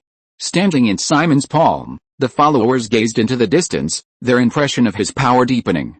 This was a powerful being capable of contending with gods. Following him closely would surely change their fate and grant them boundless prospects. Meanwhile, as Simon headed towards the magic crystal forest, he pondered the words the goddess of night had spoken to him. Divinity is the foundation, faith is power, and with power, one can see the true face of the world, Simon murmured, contemplating the meaning of those words. Godhood, faith, these words are clearly related to deities. Could it be a method to become a god? Condensing a divine essence and collecting faith could surpass legend and make one a mythical powerhouse. All of this is understandable. But what does the last sentence mean? Possessing power allows one to see the true face of the world. Faith is power, perhaps possessing faith allows one to see the true face of the world. But is the world seen with the naked eye an illusion? Cthulhu. The Matrix, The Truman Show. Simon thought of many things in an instant. Could it be that I'm actually just a character created by someone else? I'm just a character in a comic book, novel, or movie. Simon shuddered. The thought was terrifying. He didn't dare delve any deeper. Anyway, let's try to find a way to gain faith first. As long as I keep getting stronger, everything will become clear. What is the true face of the world? Is this world an illusion? Am I just a character created by someone else? And why did I transmigrate into a black dragon? Linzio. Simon's name before transmigration, he was a human. He had always wanted to figure out the real reason for his transmigration, and he strived to become stronger with that goal in mind. Otherwise, with Simon's current strength, he could easily find a place, become a local tyrant, and live a very comfortable life. He could occasionally complete a system task and slowly grow stronger. Wouldn't that be wonderful? But no. Simon needed to find the truth about his transmigration. If possible, he wanted to go back to his homeland, to hug his parents whom he hadn't seen in a long time, to give his lover a passionate kiss, to sit with his brothers at a barbecue stall, to boast about his experiences, and finally, to drink a bottle of wheat juice amidst their disdainful gazes. Speaking of which, how do I collect faith? Simon wondered. Do I need others to worship me like Buddha? Simon's thoughts raced as he pondered methods for collecting faith. Ultimately, my foundation is still too shallow. I have absolutely no knowledge in this area, not even in the dragon bloodline. Ordinary dragons are already incredibly powerful if they can break through to the legendary level. There are very few who can become dragon gods in the entire dragon race. In this regard, it would be wonderful if someone could guide him. The journey from Mer City to the magic crystal forest was long. Even Simon needed half a day to fly there. By the time he returned to the magic crystal forest, another day had passed. Lord Black Dragon, you're back, Goblin greeted him immediately. The attendants noticed that Simon had grown considerably larger in just one day. Even though he concealed his aura, the attendants dared not stare at him for long. Simon responded casually, then reached out and placed Abby, Andy, and the other attendants down. Hiccup, little goblin, long time no see. Andy's cheeks were flushed, and she reeked of alcohol. She flew forward and repeatedly rubbed Goblin's cheeks. Goblin's eyes widened, disbelief on his face. Big sister, your strength. Andy, hands on hips, beamed. Big sister, I'm already at the 3rd level of the extraordinary realm. I remember planting a batch of plants before we set off. They should be ripe by now. Maybe I'll break through to the 4th level soon. Little goblin, how come you're still only at the 2nd level? Andy patted Goblin's head. After Bray and the other followers unloaded the spoils from Simon's hands, they immediately stepped forward and placed a hand on Goblin's shoulder. Hey, Goblin, I also gained a lot from this trip to the royal city. As he spoke, Bray revealed his aura. 5th level of the extraordinary realm. Chapter 124 The nun has been captured. Goblin watched all this with a blank expression. Not only had Andy gained a lot, but even Bray had successfully broken through to the 5th level of the extraordinary realm. This filled Goblin with envy and jealousy. Turning his head, he saw that Abby, who was directing the lizardmen to move the spoils, also showed faint signs of a breakthrough. So, does this mean I'm the weakest extraordinary warrior under Lord Black Dragon? There were many extraordinary warriors in the lizardmen and elven tribes, but they were all getting stronger through continuous training. Unfortunately, even though the Goblin tribe had magic and combat skills to learn, they lacked talent and hadn't produced a second extraordinary warrior yet. This caused Goblin a deep sense of crisis. After a long period of stable development, the Goblin tribe's population had now exceeded 300, a rapid increase in numbers. However, the individual strength of Goblins was too weak, and they could only do odd jobs. But anyone could do these kinds of odd jobs. Goblin began to fear that the Goblin tribe would be abandoned by Simon. He ran all the way to Simon. Looking up at the majestic Black Dragon, Goblin earnestly pleaded, Lord Black Dragon, please teach me how to become stronger. Simon, who was pondering how to collect faith, was interrupted by the voice. He looked down at the tiny Goblin, then turned to look at the dense, green Goblins. Simon smiled. These Goblins were weak, but there were many of them. If each Goblin provided a little faith, it would amount to a huge number. You want to become stronger? Simon asked Goblin curiously, coming back to his senses. Goblin knelt on one knee, his expression sincere. Yes, Lord Black Dragon, I want to become stronger. Only by becoming stronger can I help you. Simon replied, becoming stronger is never something that happens overnight. As long as you work hard and train diligently every day, you will naturally become stronger. Goblin's lips twitched. If he hadn't known from their first meeting that Simon was a young black dragon, only a little over 10 meters tall, he might have almost believed him. How long has it been? Simon has already grown to this level. No one would believe he didn't have a way to quickly become stronger. Goblin isn't smart, but he's not stupid either. Just as he was about to say something more, Simon stood up. A dark shadow enveloped the entire territory, obscuring the busy followers. Everyone, stop what you're doing. I have something to announce. Simon's voice was loud and clear, echoing throughout the territory. Everyone looked on expectantly. Simon slowly spoke, from today onwards, everyone must pray to me every day. His order left the followers bewildered. The abrupt command left them confused. Abby, the leader of the lizardman tribe, stepped forward and asked, Lord Black Dragon, how should we pray to you? Simon was taken aback, speechless. He wasn't very knowledgeable about this either. First, make a statue of me, Simon gave the order, and the followers immediately began work. Because of the presence of the superhuman, a giant dragon statue over 10 meters tall was quickly completed. However, none of the three races were skilled in construction.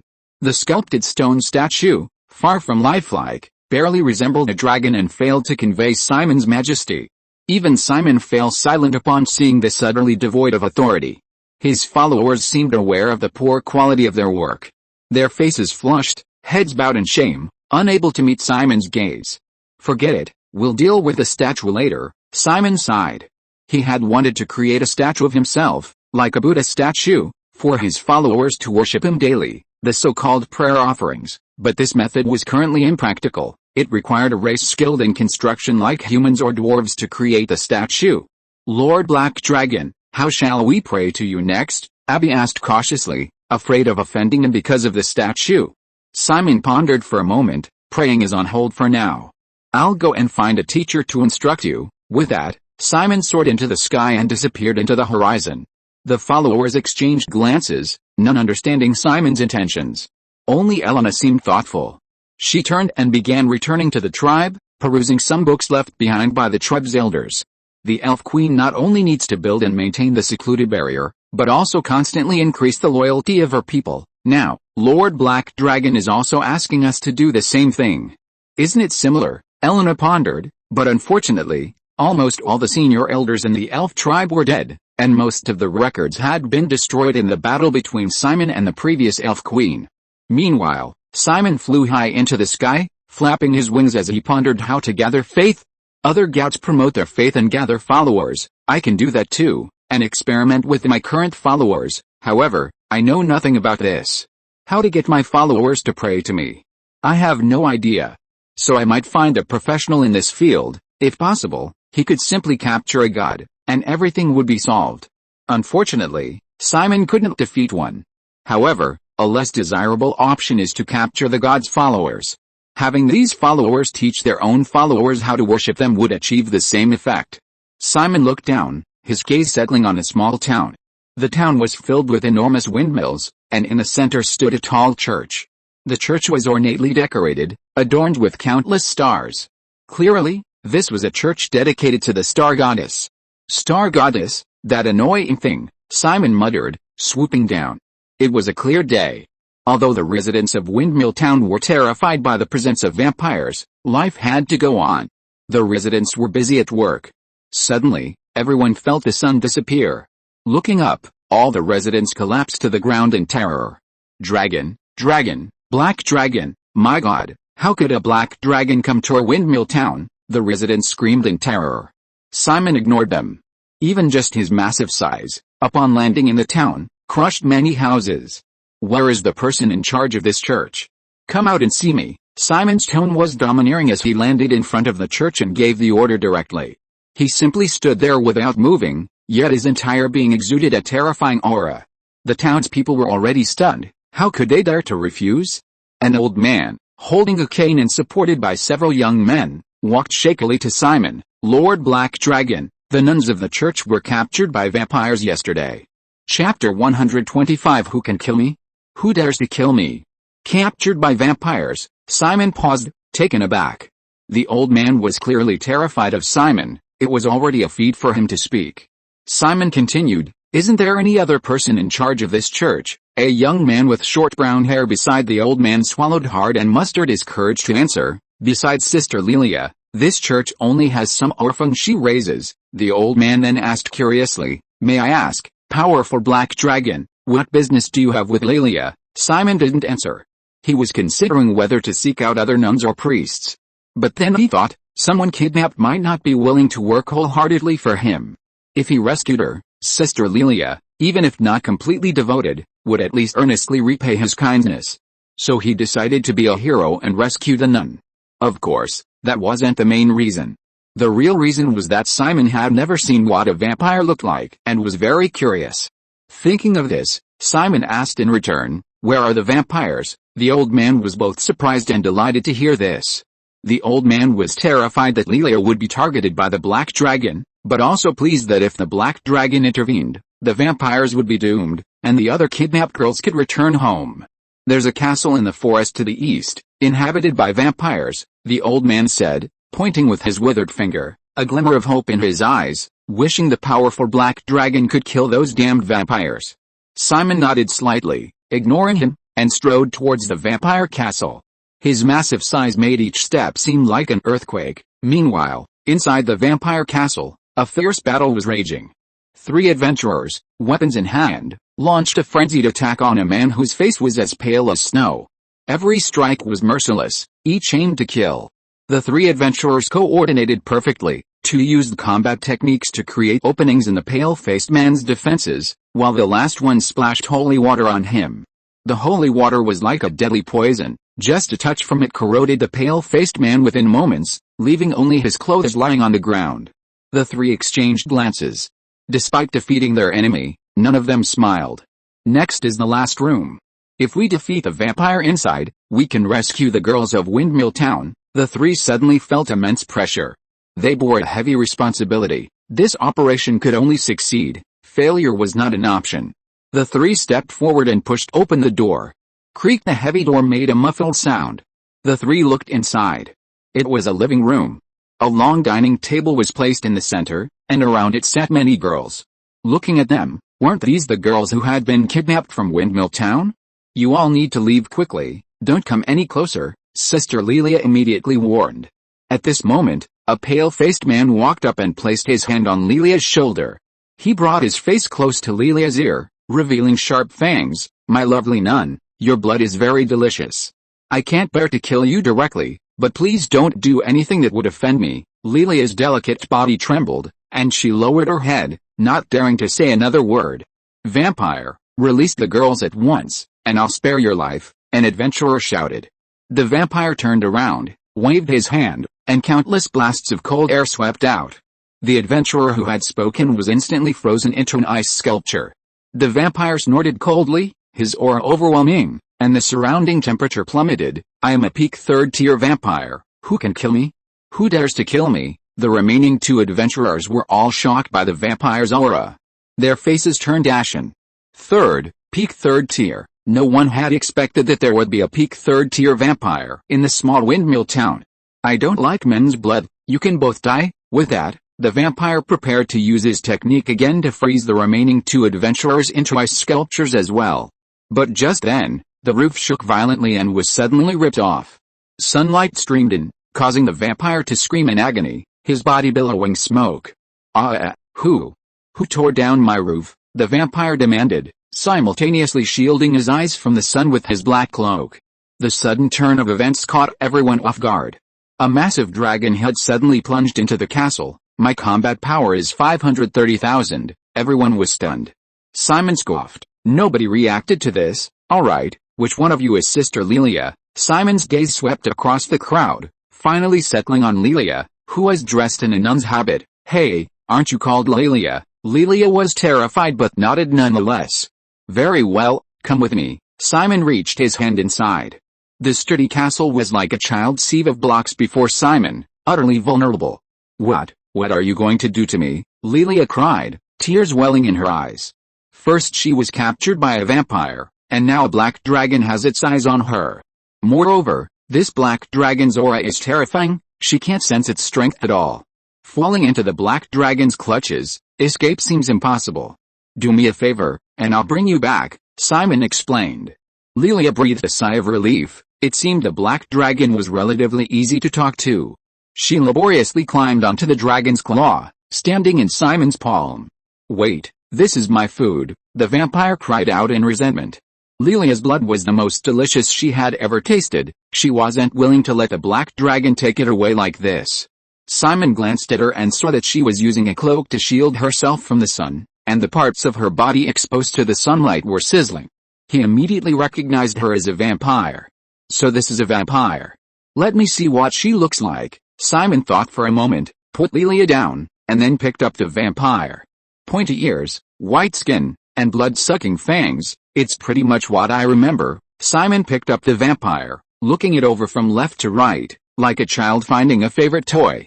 The vampire, who had been so arrogant just moments before, was no different from a ragdoll in Simon's hands, allowing him to play with it at will. "I heard vampires have bat wings. Why don't you have any?" Simon asked curiously, tearing at the vampire's clothes. The vampire, now exposed to the sun, was smoking and in excruciating pain. "Oh, I see. Your bloodline is definitely impure. You're definitely not a genuine vampire," Simon suddenly realized, then tossed a vampire into his mouth, consuming a Tier 3 extraordinary vampire, size plus 0.14 meters, eating a Tier 3 extraordinary vampire and not even adding half a meter, definitely not a genuine vampire. Simon shook his head. The girl and adventurers inside the castle stared blankly at this scene. The incredibly powerful vampire hadn't even had the ability to resist before being devoured by the black dragon.